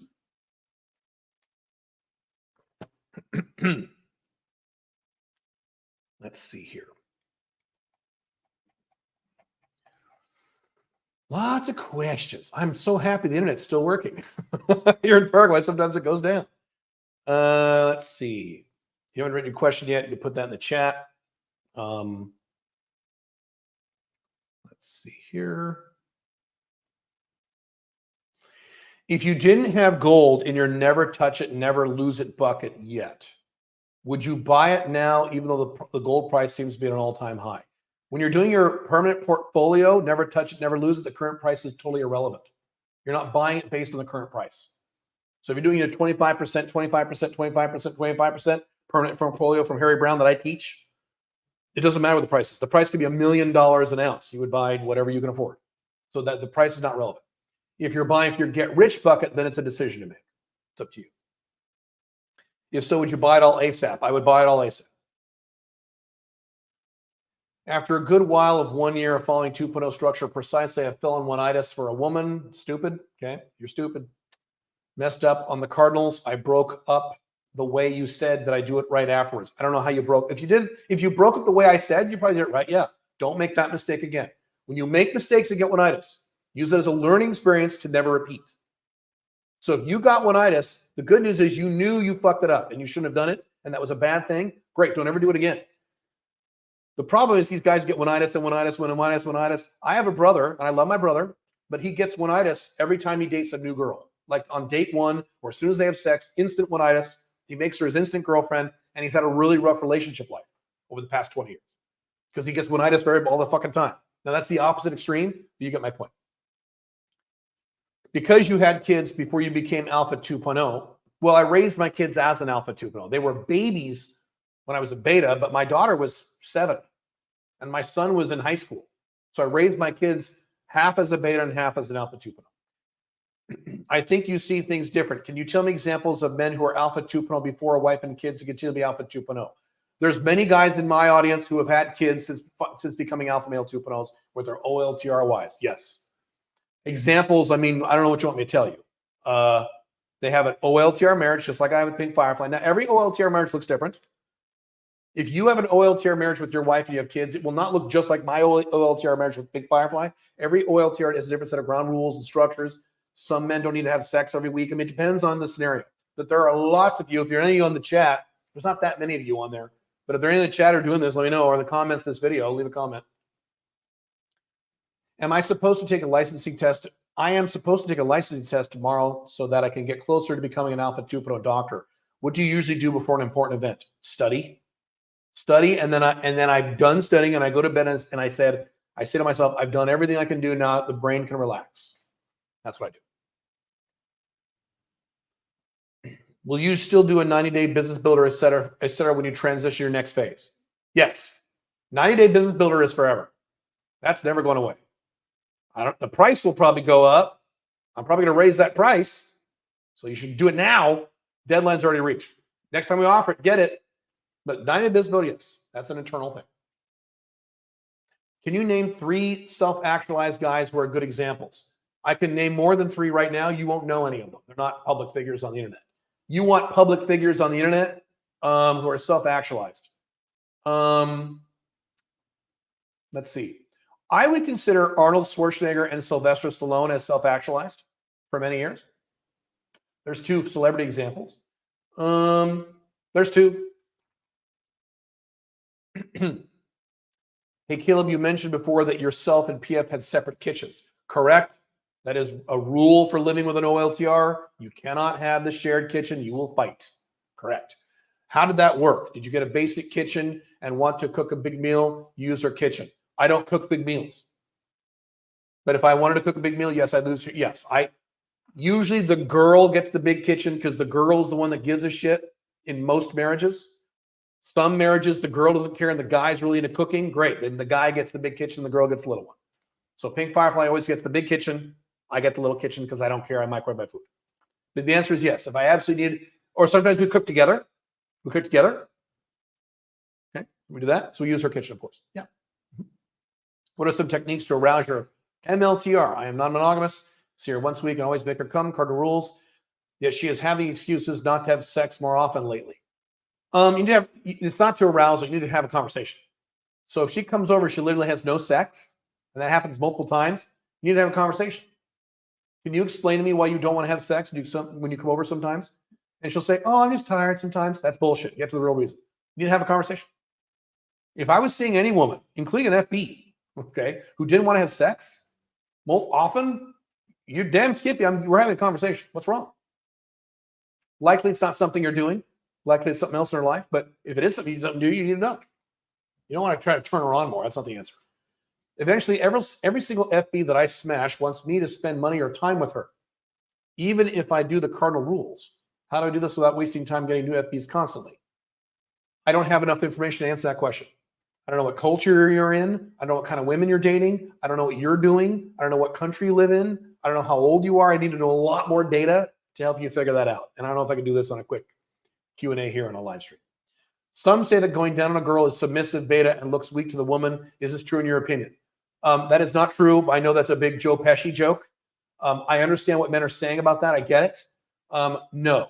If you go down on a woman, and by the way, going down on a woman is not my favorite thing. I'll do it, but there's a lot of ways to make a woman feel good without going down on her. Okay, hint, hint. So I've talked about this. Make a woman come. You have cock, tongue, finger, vibrator. So tongue is only one of those four things. There's three other options. Okay. Anyway, no, if you go down on a woman and you know what you're doing and you make her feel good, she's not going to think, oh, what a submissive pussy. She's going to think, oh my God, I'm going to see this guy for the rest of my life. And that's field tested. Okay. So no. The question is, how do you behave when you're not having sex? If you're a beta pussy outside of having sex, yeah. If you're an alpha male 2.0, 100%, and you go down on your girlfriend or OLTR or FB or whatever, fine. It's fine. By the way, some non-white guys like that. A lot of non-white guys love that shit. Great. Having lived in both Dubai and Paraguay, in hindsight, do you think it'd be better to set up your tax residency in Paraguay rather than Dubai? No, absolutely not. No. Dubai has no taxes. Paraguay has territorial taxes. So the answer is a big hell no. No. The only tax issue in Dubai is that corporate tax, but that's not relevant to your tax residency. No, Dubai has no taxes. No. Dubai is far superior to Paraguay in terms of tax. The way I have it arrayed is exactly the way you should array it. If you live in Paraguay and Dubai, tax residency in Dubai, and spend X amount of time in Paraguay, 100% location dependent from outside of Paraguay. That's exactly how I want to do it. Would you say Dubai is harder dating in the West because of the high SMB culture and high concentration of high earning men? Yes, that is exactly correct. The SMB culture. That is exactly right. Mm-hmm. Also, is it true that Dubai is like a candy store for very high income men? Yes, I've said this many times. It is like living in Disneyland for a man. You're a high income man. You'll never want to leave.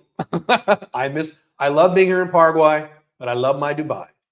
But I don't bang lots of chicks these days. I'm trying to reduce the number. I'm not trying. I am. I'm reducing them. But the answer is a big yes. I've heard women are very aggressive with pursuing men. The Russian women are.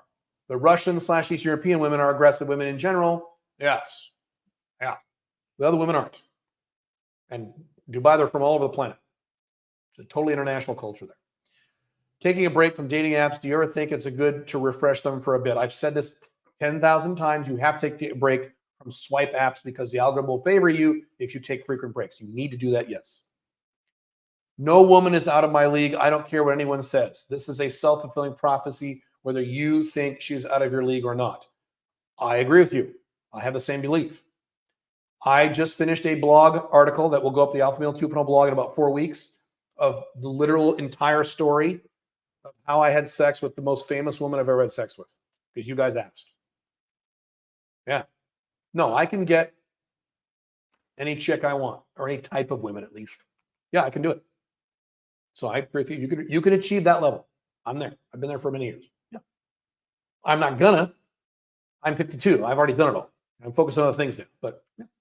When choosing an OLTR wife, do you believe marrying a woman from Paraguay, for example, would mean less long-term happiness versus an American woman because of cultural difference in upbringing? That is a very general statement. America has 150 million women. Can you find one woman there who's really cool and doesn't have problems as typical American Western? Yeah. Yes.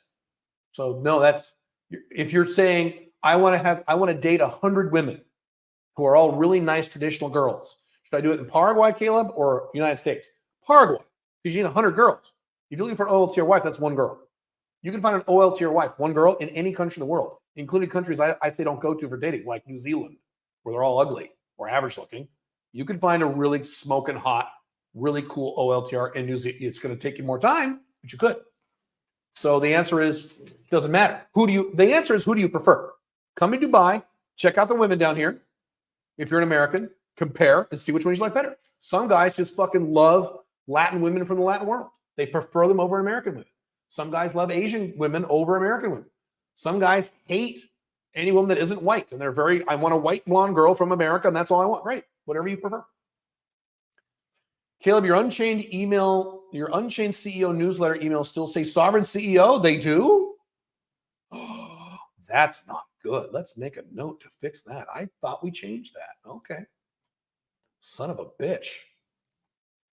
Update. CEO newsletter still says SCEO. Thank you for letting me know. I did not know that. That sucks. Okay, cool. Thank you for letting me know. Curious if this played a role why you chose to marry an American woman versus foreign women. Are you the same guy that asked the question above? Yes. No. I like American women because I can find an American woman, or many American women, who are not raging psycho Gen Z feminists. Pink Firefly is a sweetheart.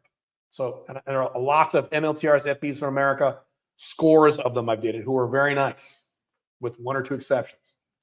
So I can find, if you hand me a gigantic American city with millions of people, I can find several women who are amazing. So I like American women because I can find American women who are awesome. You know, there are women who are cunts in every country too. You have that too. Now, you have Paraguay's less woke. That's true. Dubai has no wokeness. Dubai is another issue. Dubai has Russian girls. I've written about those. So no, I was already in America and I was already dating American women, and Pink Firefly went through all the tests. And I love her. So that's what happened.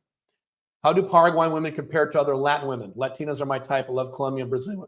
They are different. They are more white-skinned, light-skinned. Some guys like that. Some guys don't like that. Some guys prefer darker skin. There are half of Paraguayans have the darker Mexicanish skin. Half look like me. They're white as meat with brown eyes. Number one. Number two, they're more mellow, far more mellow than Colombian and Brazilian. They're not crazy party girls. They're not. Now, they are Latina. They still have that Latina fire and that Latina passion, but it's reduced. Paraguayans are the chill Latinos. They're the chill Latins. Okay. If you like the excitement of Brazilian women, my God, you wouldn't like Paraguayan women. If you don't care, sure. Oh, Paraguayan women aren't as hot. Their faces are not as pretty. They're cute. There are hot. Can you find a hot girl in Paraguay? Yes, but that's not the norm here. The norm is cute, 7 face. Here's a Paraguayan girl. Here, I'm going to describe the Paraguayan girl template. She is short. She has a cute face, but not hot. Brown hair, flat chest, little body, huge, perfect, amazing ass. That's a Paraguayan girl. There you go. That describes pretty much all my FBs, except my FBs are blonde because they dye their hair. John Anthony Lifestyle says, okay, my favorite questions. So-and-so says, John Anthony Lifestyle said he has huge arguments with his wife, when she is on her period. Yeah, I believe him. He's a high drama guy. You have huge arguments with your wife and she is on her period. What do you think? You think I have huge arguments with Pink Firefly? Ever? You shouldn't even be asking that question. No, I don't. I don't do drama. No. When women have PMS and they're someone you live with, you need to set up rule sets around that and training around that. So my first wife, when I was monogamous, had that issue. 3-4 days before her period started, she was a cunt from hell. And it took me years to figure this out because I'm a dumbass. And so finally one day I realized I'm going to track the date. One of those days where she wakes up and she's screaming at you, you haven't done anything? I'm like, this isn't me. This is something I have to do with her. So I started tracking the dates, and sure as fuck, it was always 3 to 4 days right before a period. So guess what I did back then when I was a beta male and didn't know anything? I avoided her. I put on my calendar, avoid so-and-so, her name. And I just stayed the fuck away from her for 4 days. Now, that's not a good thing to do. In an OL terror marriage, you say, hey, let's be honest here. Let's be real. Don't do this when she's on her period. 3-4 days for your period, you get a little touchy. Okay? How do we handle that? Because I don't do drama. You have a discussion, you lay out a plan. You don't just have arguments with your wife. That's high drama. That is anti-alpha male 2.0. Any advice how to deal with women to avoid drama or huge arguments? What did you say? You don't have arguments. You don't have arguments with women. Don't argue with women. Why would you argue with a woman? Why are you doing this? Stupid. How can you expect to navigate shit tests for women if you can't navigate them from your parents? Precisely. Very good point. Love it. I'm that guy that gets guilt tripped all the time. 36-year-old Nigerian. Yeah. And the only son, and moms beg me for kids constantly. LOL. That's right.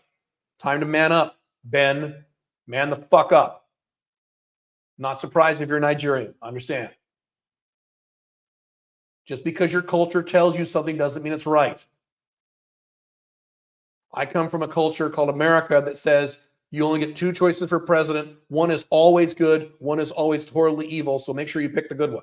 Totally false, but that's what Americans think.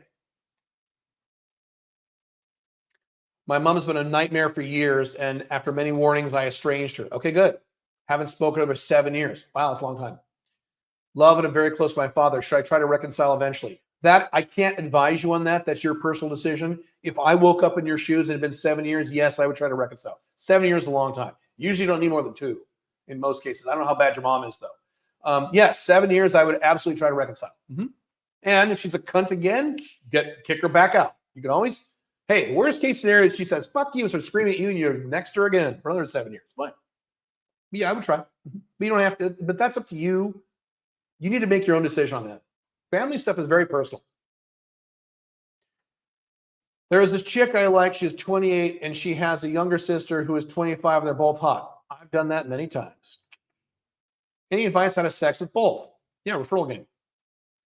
How do you referral game as you have experience and expert at this? The next article that goes up the the Alpha 2.0 blog is referral game. So read my blog next week. That's literally the next, read that article. Number 1. Number 2, store.calebjones.com. There is an entire mini course on referral game. Go buy it right now and do it. And you can pull it off. I've done it. I've done 2 sisters. Oh yeah. Not as a threesome separately, but I've done it more than once. It's funny, this week I told my friends and family about starting a location-dependent business and having an open relationship, and they all thought it was bullshit, and I was crazy, and I just laughed. You know, in some ways, Alpha Male 2.0 is like Fight Club. First rule of Fight Club is what? Don't talk about Fight Club. Don't sit down with your friends and family and say, hey, I read this really cool book called Unchained Man. It says I should have a location business and be non-monogamous and fuck multiple women the rest of my life. You can't say that to normal people in the prison. They're just their heads will explode. Just don't talk about it, just do it. And here's what's going to happen. And many of you have experienced this, haven't you?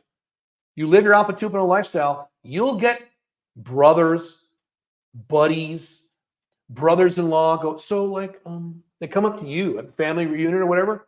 Like, what are you doing? It's like, so wait, so like you're dating a 32-year-old and you're also dating like a 19-year-old? So how does that work? They'll come to you and then you help. Don't try to be an evangelist. We're not Republicans. I'm a 2% exception. I doubt it.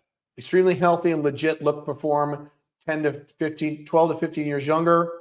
That's not a 2% exception. I'm like that. Can I plan my life accordingly to this younger age and all SLAs? Any special recommendation would be great. As usual, you are not a 2% exception at all. There are millions of men who are very healthy and legit look 10, 12, 15 years younger, perform that way, including me. So you're not exception. No.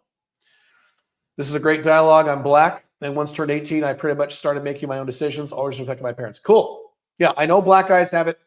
Black guys have it rougher than a lot of white guys in terms of this parental stuff. It just happens. My son is black. I know a little bit from that, but I know a lot of black guys. A lot of you are black, and yeah, that doesn't give you the excuse, because I'll talk to people like Hispanic guys, especially. We'll talk about these issues. Well, my mom this and blah, blah, blah. Well, then tell her to fuck off. And they'll say, but I'm Mexican. We don't do that. But I'm Hispanic. We don't do that. But I'm Italian. We don't do that. But I'm Asian. We don't. But I'm this, I'm that. I'm from the Philippines. We don't do that. You do whatever the fuck you want. You are not your culture. You're an individual. There are some aspects of your culture that are wonderful. There are some aspects of your culture, regardless of which one it is, that fucking suck balls and are terrible. You need to clean them out of your life. That's true for an American. That's true for a Filipino. It's true for a Mexican. It's true for a black guy in America. It doesn't matter. It's true for a Russian. An entire chapter or entire section in the Alpha 2.0 Unchained Man book, the old version of the new one, I expanded the new one, is called Your Country Sucks. Because there's an aspect of your country culture that suck ass. You don't just robotically accept all aspects of your culture. Some of your culture is good. If you're from India, some of your culture, I have something to talk about later. I'll talk about that. No, I can't. Later, I have something to talk about at me in India. Okay. But anyway, if you're from India, you have wonderful aspects to your culture that are really impressive that I think are amazing. You have aspects that are fucking horrible. You need to clean out of your mind as fast as you can.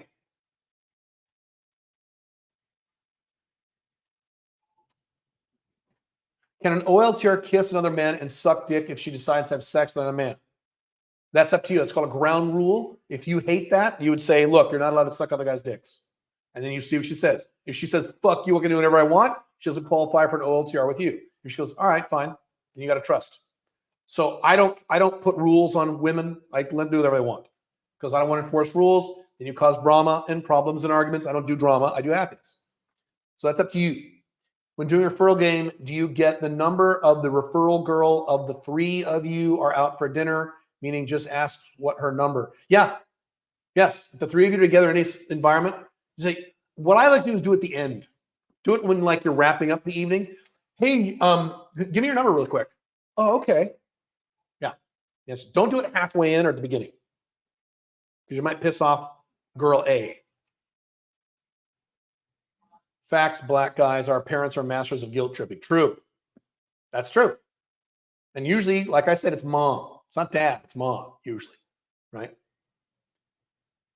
How would you deal with your OLTR if your OLTR's family members are having financial or massive health problems?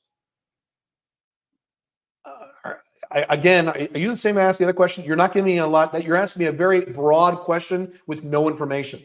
Deal with your OLTR. I don't know what that means. What family members are having what? I don't know. You're asking a too broad question. I can't answer that. Andrew Tate said he gets angry. Andrew Tate's angry all the time. Alpha male 1.0s are angry often. It's part of their life. Mm-hmm. When he sees another man driving a Lamborghini because he can't flex and feel like the big dog. Did he really say that? I know that's how he is. Did he actually verbalize that? I'd be surprised. Okay. I don't know if he verbalized that. I don't know. You're saying that. I don't know if he actually did that. Anyway, have you felt the same when another man has a hot chick? Why are you asking me that question? You guys are asking me a lot of dumb questions today. Do you ever feel like jealous? No. Do you think I feel, hey, he is a hot girl? I'm jealous. Have you seen? You haven't seen my girls. You should see my girls, especially my Instagram girls. Are you fucking kidding? I sit with some of the most beautiful women in the world. Why would I be jealous of any one of the hot chick? And usually, a guy with a hot chick, my chicks are hotter. My women now are hotter than just about every Hollywood celebrity woman you can name. Name some random Hollywood celebrity women. My women are hotter, all of them, including in most cases Pink Firefly. Emily Blunt, all my women are hotter than her. All of them, except for one or two. You name the chick, dude. Scarlett Johansson, hotter or as hot? Yeah. I mean, no. So the answer is a big no. And I don't care about flexing. I'm alpha male 2.0. I'm alpha independent. I don't care what other people think. Andrew Tate is alpha male 1.0. His entire world is about what other people think of him. So I have to flex and drive this Lamborghini so people think I'm cool. I don't care if you think I'm cool. Okay. I have a kind of a red face today, right? I got a dumb shirt. My hair's a little fucked up today. My fake hair. Okay. I don't care what you think of me. Don't give me fuck. And that's why I'm happy. And that's why Andrew isn't. Nothing against Andrew. Seems like a cool guy. Not happy. Do you have a succession plan for Alpha 2.0 content? The answer is sort of. I can't discuss it publicly, but the answer is sort of. Not completely. I'm 52 and very healthy. I'm not worried about dying anytime soon. How did your parents respond to your divorce? Good question. They were supportive. The way it works in divorces, and I tell divorced men this, I talked about this in the divorce podcast a few weeks ago. The way divorces normally work is your parents will support you and her parents will support her and take her side. Everyone takes sides based on family members. So my parents are very supportive. Even though they liked, my mom especially, liked my ex-wife, my mom still has a relationship to this day with my ex-wife because they still live in the same city. Every once in a while, they'll go have lunch together. Because my mom's like, well, this is the mother of my grandchildren. Okay, I have no relationship with her, but my mom still does. So they were supportive with me and supportive with my ex-wife too, my mom.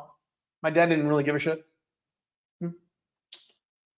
It's just that my mom, once I was single again, wanted me to very quickly not be single anymore, as I talked about a little bit ago.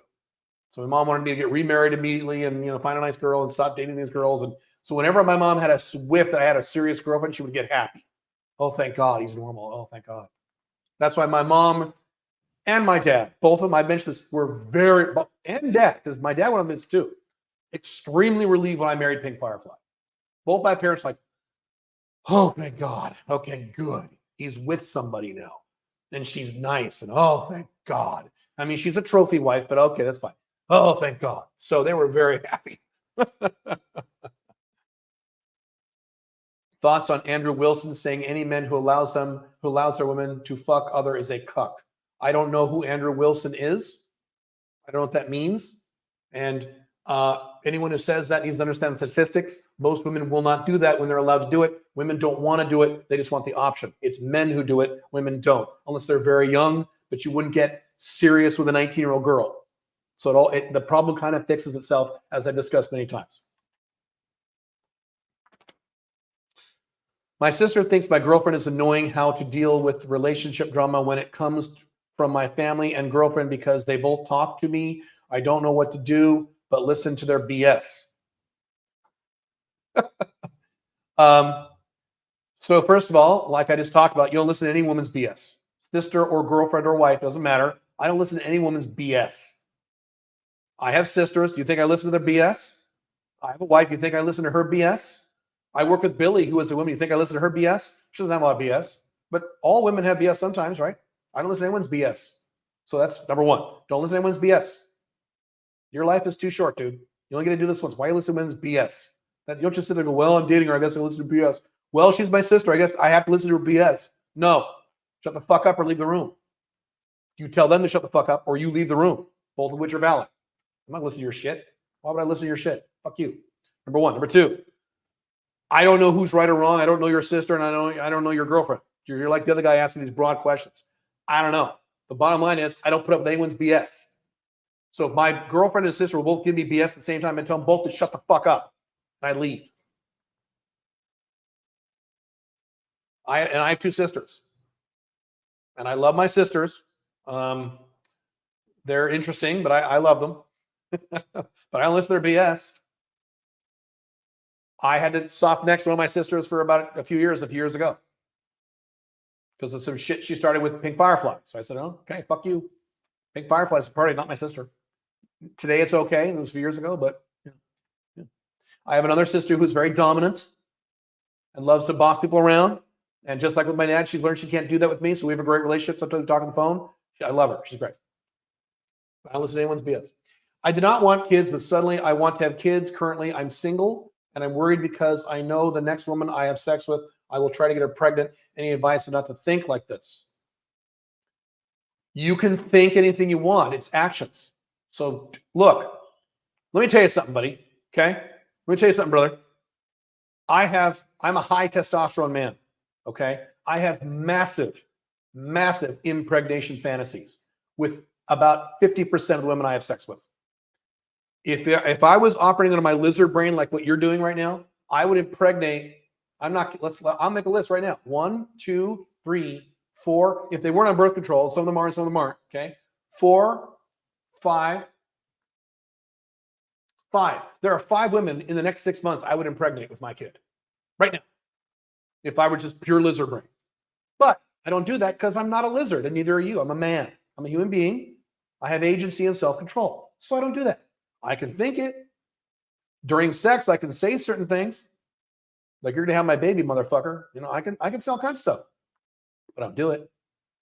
I can come inside women without wearing a condom under certain controlled conditions. So I have that. So I can fantasize about that. You have so many options. And I've never gotten one pregnant in an accident my entire life that I know of. We've had 2 or 3 close calls. We've had 2 or 3 possibilities of weird things, but that I know of, it hasn't happened. And I've been doing this for 17 years. So you can do it. You're just making excuses. You're being a child. I know why I get one-itis in regards to women, because I listen to love music and it goes to my subconscious mind, which affects my alter. No, that is not why you get one-itis. You're getting one-itis because you're a pussy. You're being a pussy. You got to stop being a pussy. That's not the music you listen to. I listen to heavy metal from the 80s. Does that mean I go to my apartment smashing guitars and smashing things? Because no.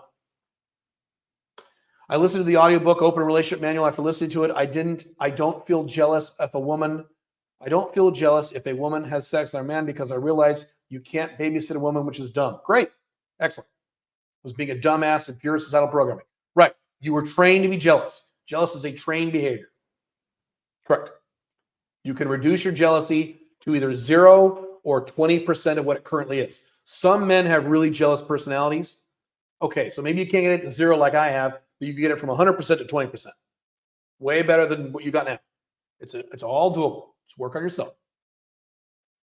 You want kids because you are spiritually dead. Are you talking to the other guy? Reproducing revitalizes your spirit. Advise stop engaging in destructive behaviors. I don't agree with anything you just said to that guy, but okay. If we're in Dubai, can we hang out with you during the thing? I haven't made that decision. If you hang out with me, it's going to be a lot more money than $3,000. And if you want to do that, and you're willing to spend a lot more than $3,000, send me an email, theonlyblackdragon@gmail.com, and we'll discuss it. We'll discuss it very briefly. I'm busy, but I have a feeling you don't want to do that. Spend that kind of money. That's why I cut it from $8,000, because it was $8,000 when people are going to spend follow me around physically. $8,000. Okay, so you're looking at that price point, somewhere around there. If you really want to follow me around, I'll do it, but you're going to spend money on it, because then I got to make a bunch of logistics for bringing another human being and all these things. The beauty of this shadowing program, immersion program, is I just say bring a phone with me and have the camera on and have a good microphone. That's easy. It's easier bringing human beings in. I'm hearing loud wind outside. I'm like, is this building going to fall over? Fuck. I have a video coming on this new Paraguay apartment. I'm going to go through the entire apartment. I'm going to go through all my cupboards and how I stock it, from things from Dubai, things from the United States, answer all your questions about if I'm going to rent it out. I'm going to go through that. It'll be a video, not a live stream. So probably this week, I'll get that video up on my YouTube channel. I had a coworker that had sex with his girlfriend while I was sleeping next to them, which is weird. I've heard these stories, yeah.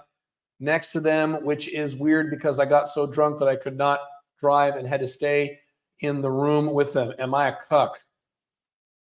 Were you asleep? I had a coworker that had sex with a girlfriend while I was sleeping. You were sleeping. So no, you're not a cuck. Why? How are you a cuck? He had sex with his girlfriend, not your girlfriend. No, why do you think you're a cuck? I don't understand. Let me read this again. I had a coworker that had sex with his girlfriend while I was sleeping next to them, which is weird because I got so drunk that I could not drive. So I just stayed. No, you're not a cuck. You're nowhere near a cuck. A cuck means you like your wife or girlfriend getting fucked by other men. That's a cuck. You're nothing like that. He fucked his girlfriend and you were in the bed with him. And you were drunk and asleep. You're fine. I thought you never share pics of women because of the potential consequences. Yes, legal consequences, blah, blah, blah, blah. Correct. Why are you willing to go on camera with them now? Because you have to pay for it. I said I will not show them publicly. In SMIC, I've shown stuff. I can show stuff privately. I do all the time. I just had a one-on-one coaching thing with a guy last week. He goes, can you show me pictures of all your girls? I said, sure, here they are. If you were in my event in Paraguay and my event in London, I showed pictures of 2 women in particular who I'm doing something with. I showed you all, didn't I? You guys were there. So privately or behind a paywall, I'll show you whatever you want. Publicly, I can't show these women because of the legal consequences, correct? So if you pay me money and you're part of a restricted group, I'll show you. Sure, I don't give a shit. If you do this immersion program, you're going to see some girls, and they're going to talk to you. Yeah, and I've already warned them this is coming. Especially my main one, Dubai. Hey, sweetheart, this is what I'm doing in November. She's like, what? So yeah, you're going to be there, and you're going to talk to them. She's like, okay. She's a little nervous. Cute.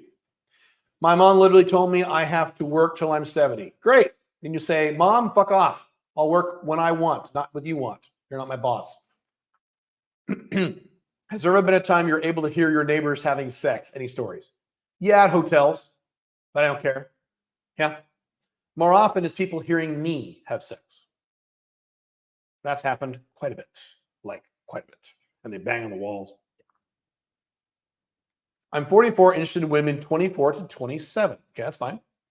Do I set my age for online dating younger so that I show up against more matches, or does this work against type 2s?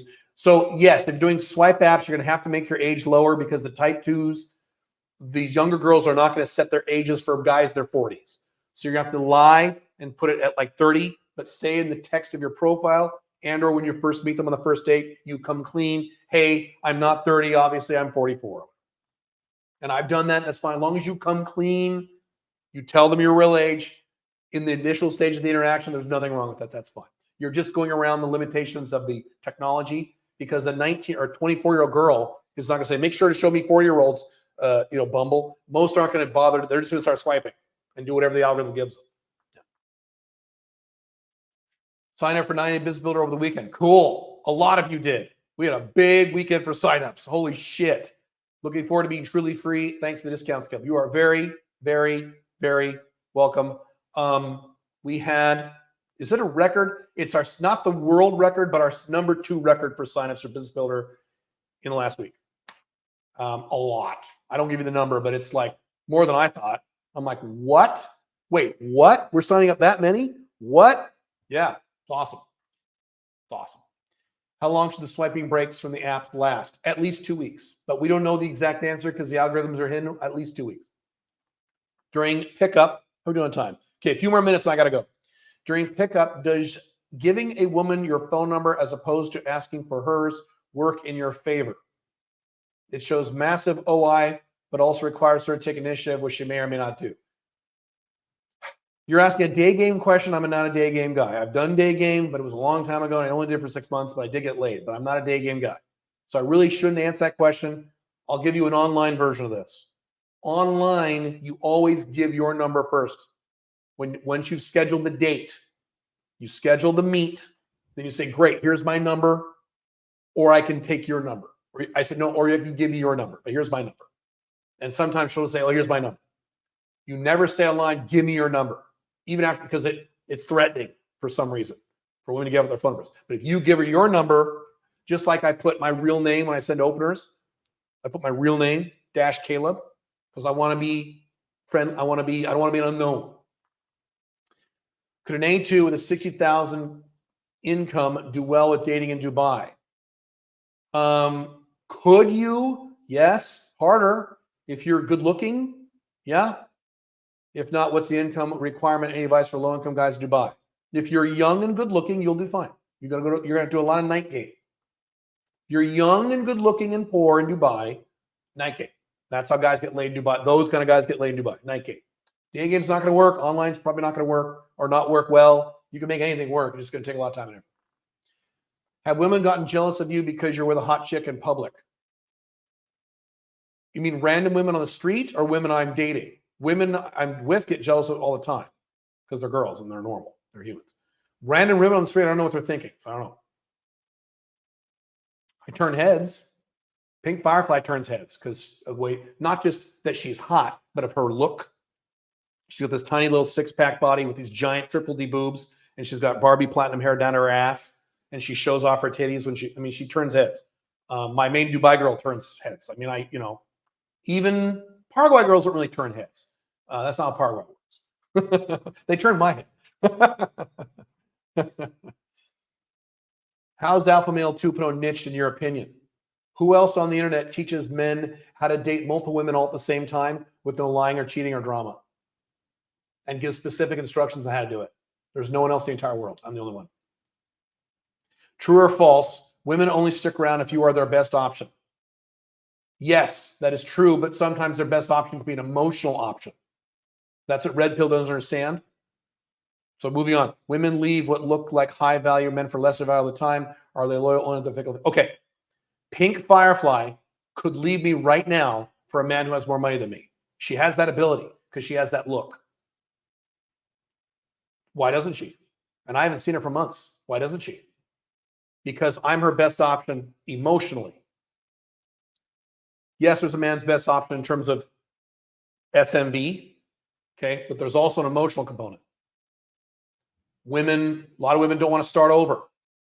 Number one. Number two, a lot of women, when they did an Alpha Male 2.0 and they've dated other guys, they know they'll never get another guy this good.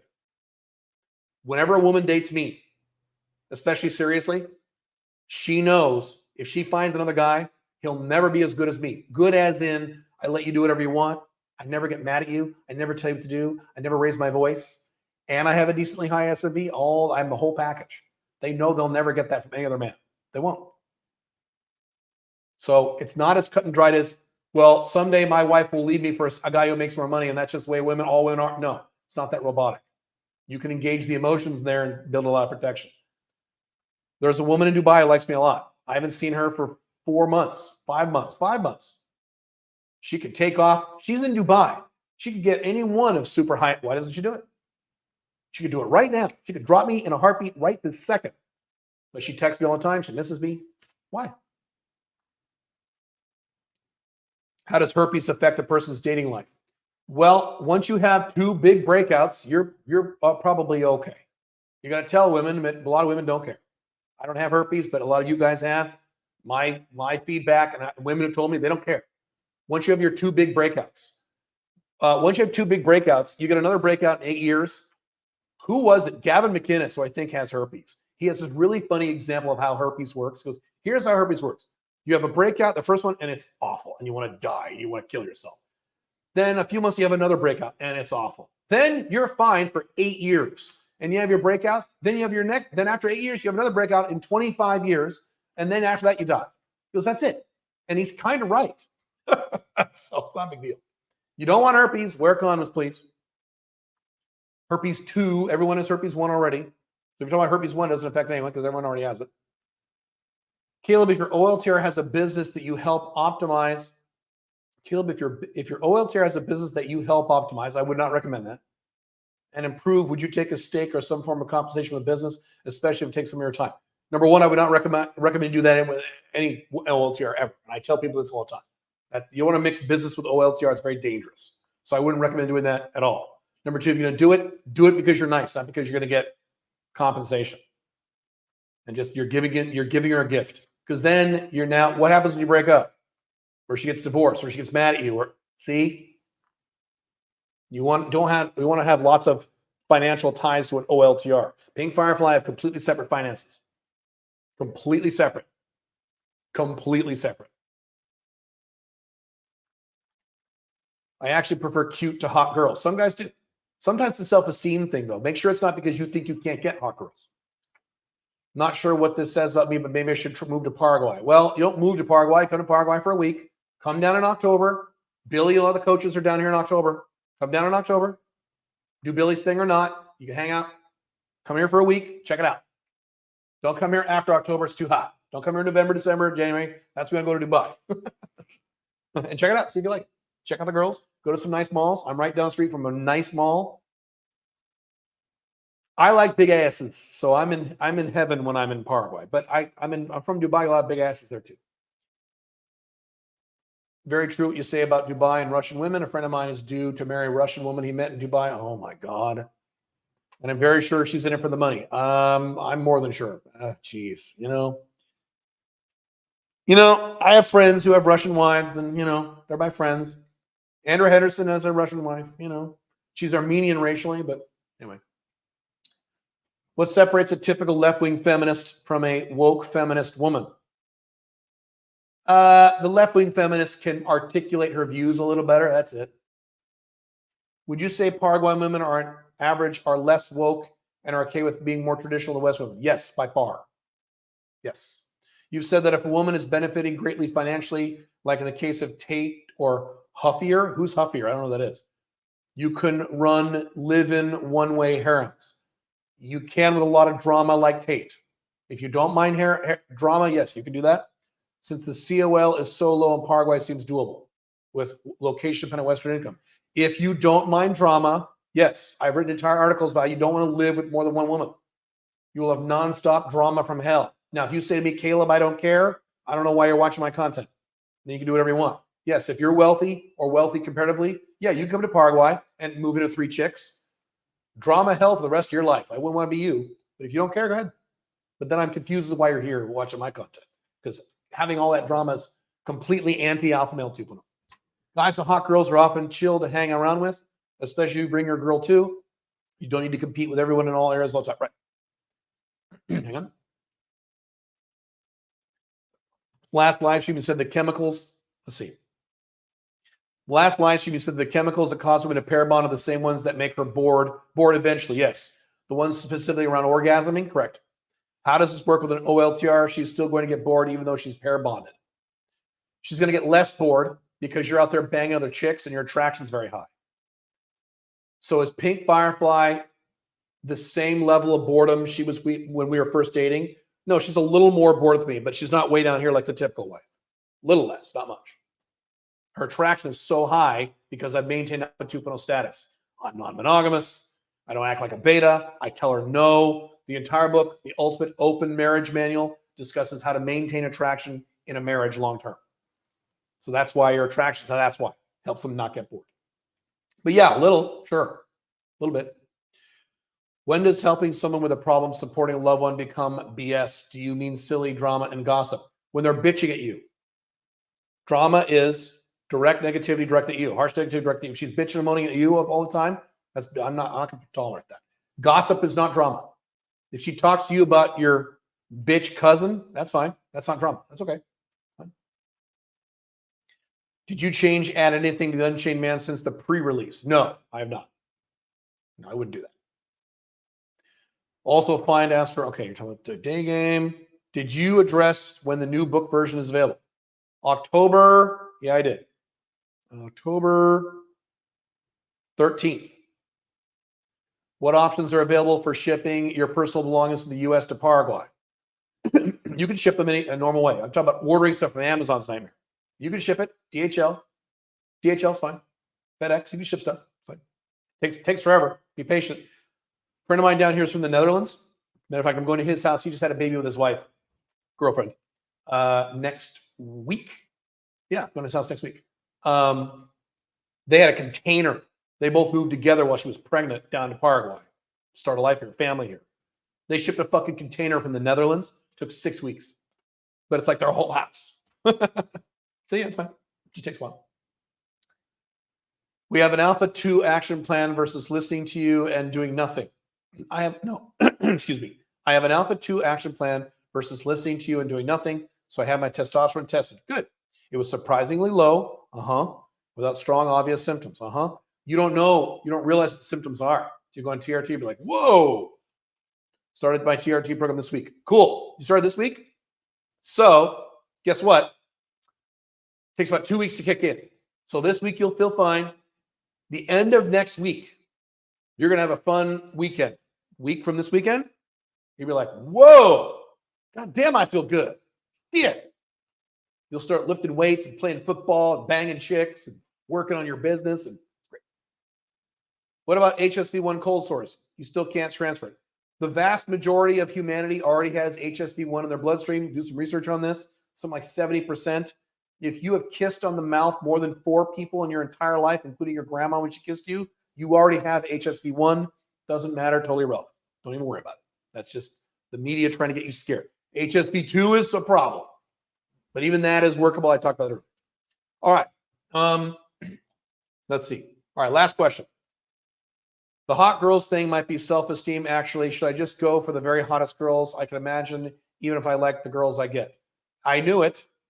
Most guys say, oh, I prefer cute girls. That is code for, I think I'm a pussy. My self-esteem sucks. And I think I can't get hot girls. So I'll settle for the cute girls. I've said this 10,000 times, and I say this again, then we're going to wrap this up. In 2007, when I was a divorced beta male dad, knowing none of this stuff, in February 2007, I made a pact with myself. I will only go on dates with girls who are at least an 8 or higher to me. 8, 9, or 10. If they're below an 8, I'm going to say no. And I did that, and it worked. It was hard. I had to put in time and effort. I'm not saying it was easy. I had to put in time, but it worked. So you need to do that. Draw a line at a certain length. I like cute girls too. Fine. Then say 7 or higher. But the problem with that is all the girls end up being 7s. So yeah, go for the hottest. All of you. Let's end with that. All of you should be going for the hottest girls possible. 10s. Go for 10s. 10s are rare in a lot of cities. Go for 9s. There are a lot of 9s everywhere. Go for 9s. 9s. Don't say, well, no 9 would ever like me. And I'm telling you, this is what happens a lot of you. You have sex with your first 9, you go, oh, well, that was easy. Well, I'm going to go for this 9 and this 9 and this, and all of a sudden the floodgates open. That's happened to me in 2007. Had sex with some 8s and 9s, no 10s, but 9s, like that. And it was, wasn't that hard. I'm like, well, okay. 9s like me. Great. Cool. All right. www.caleb.top/shadow to join me for 4 days, streaming on a special streaming event where you follow me around for 12 hours a day for 4 days in November. That's your deadline. I will see you guys all soon. Have fun. Bye.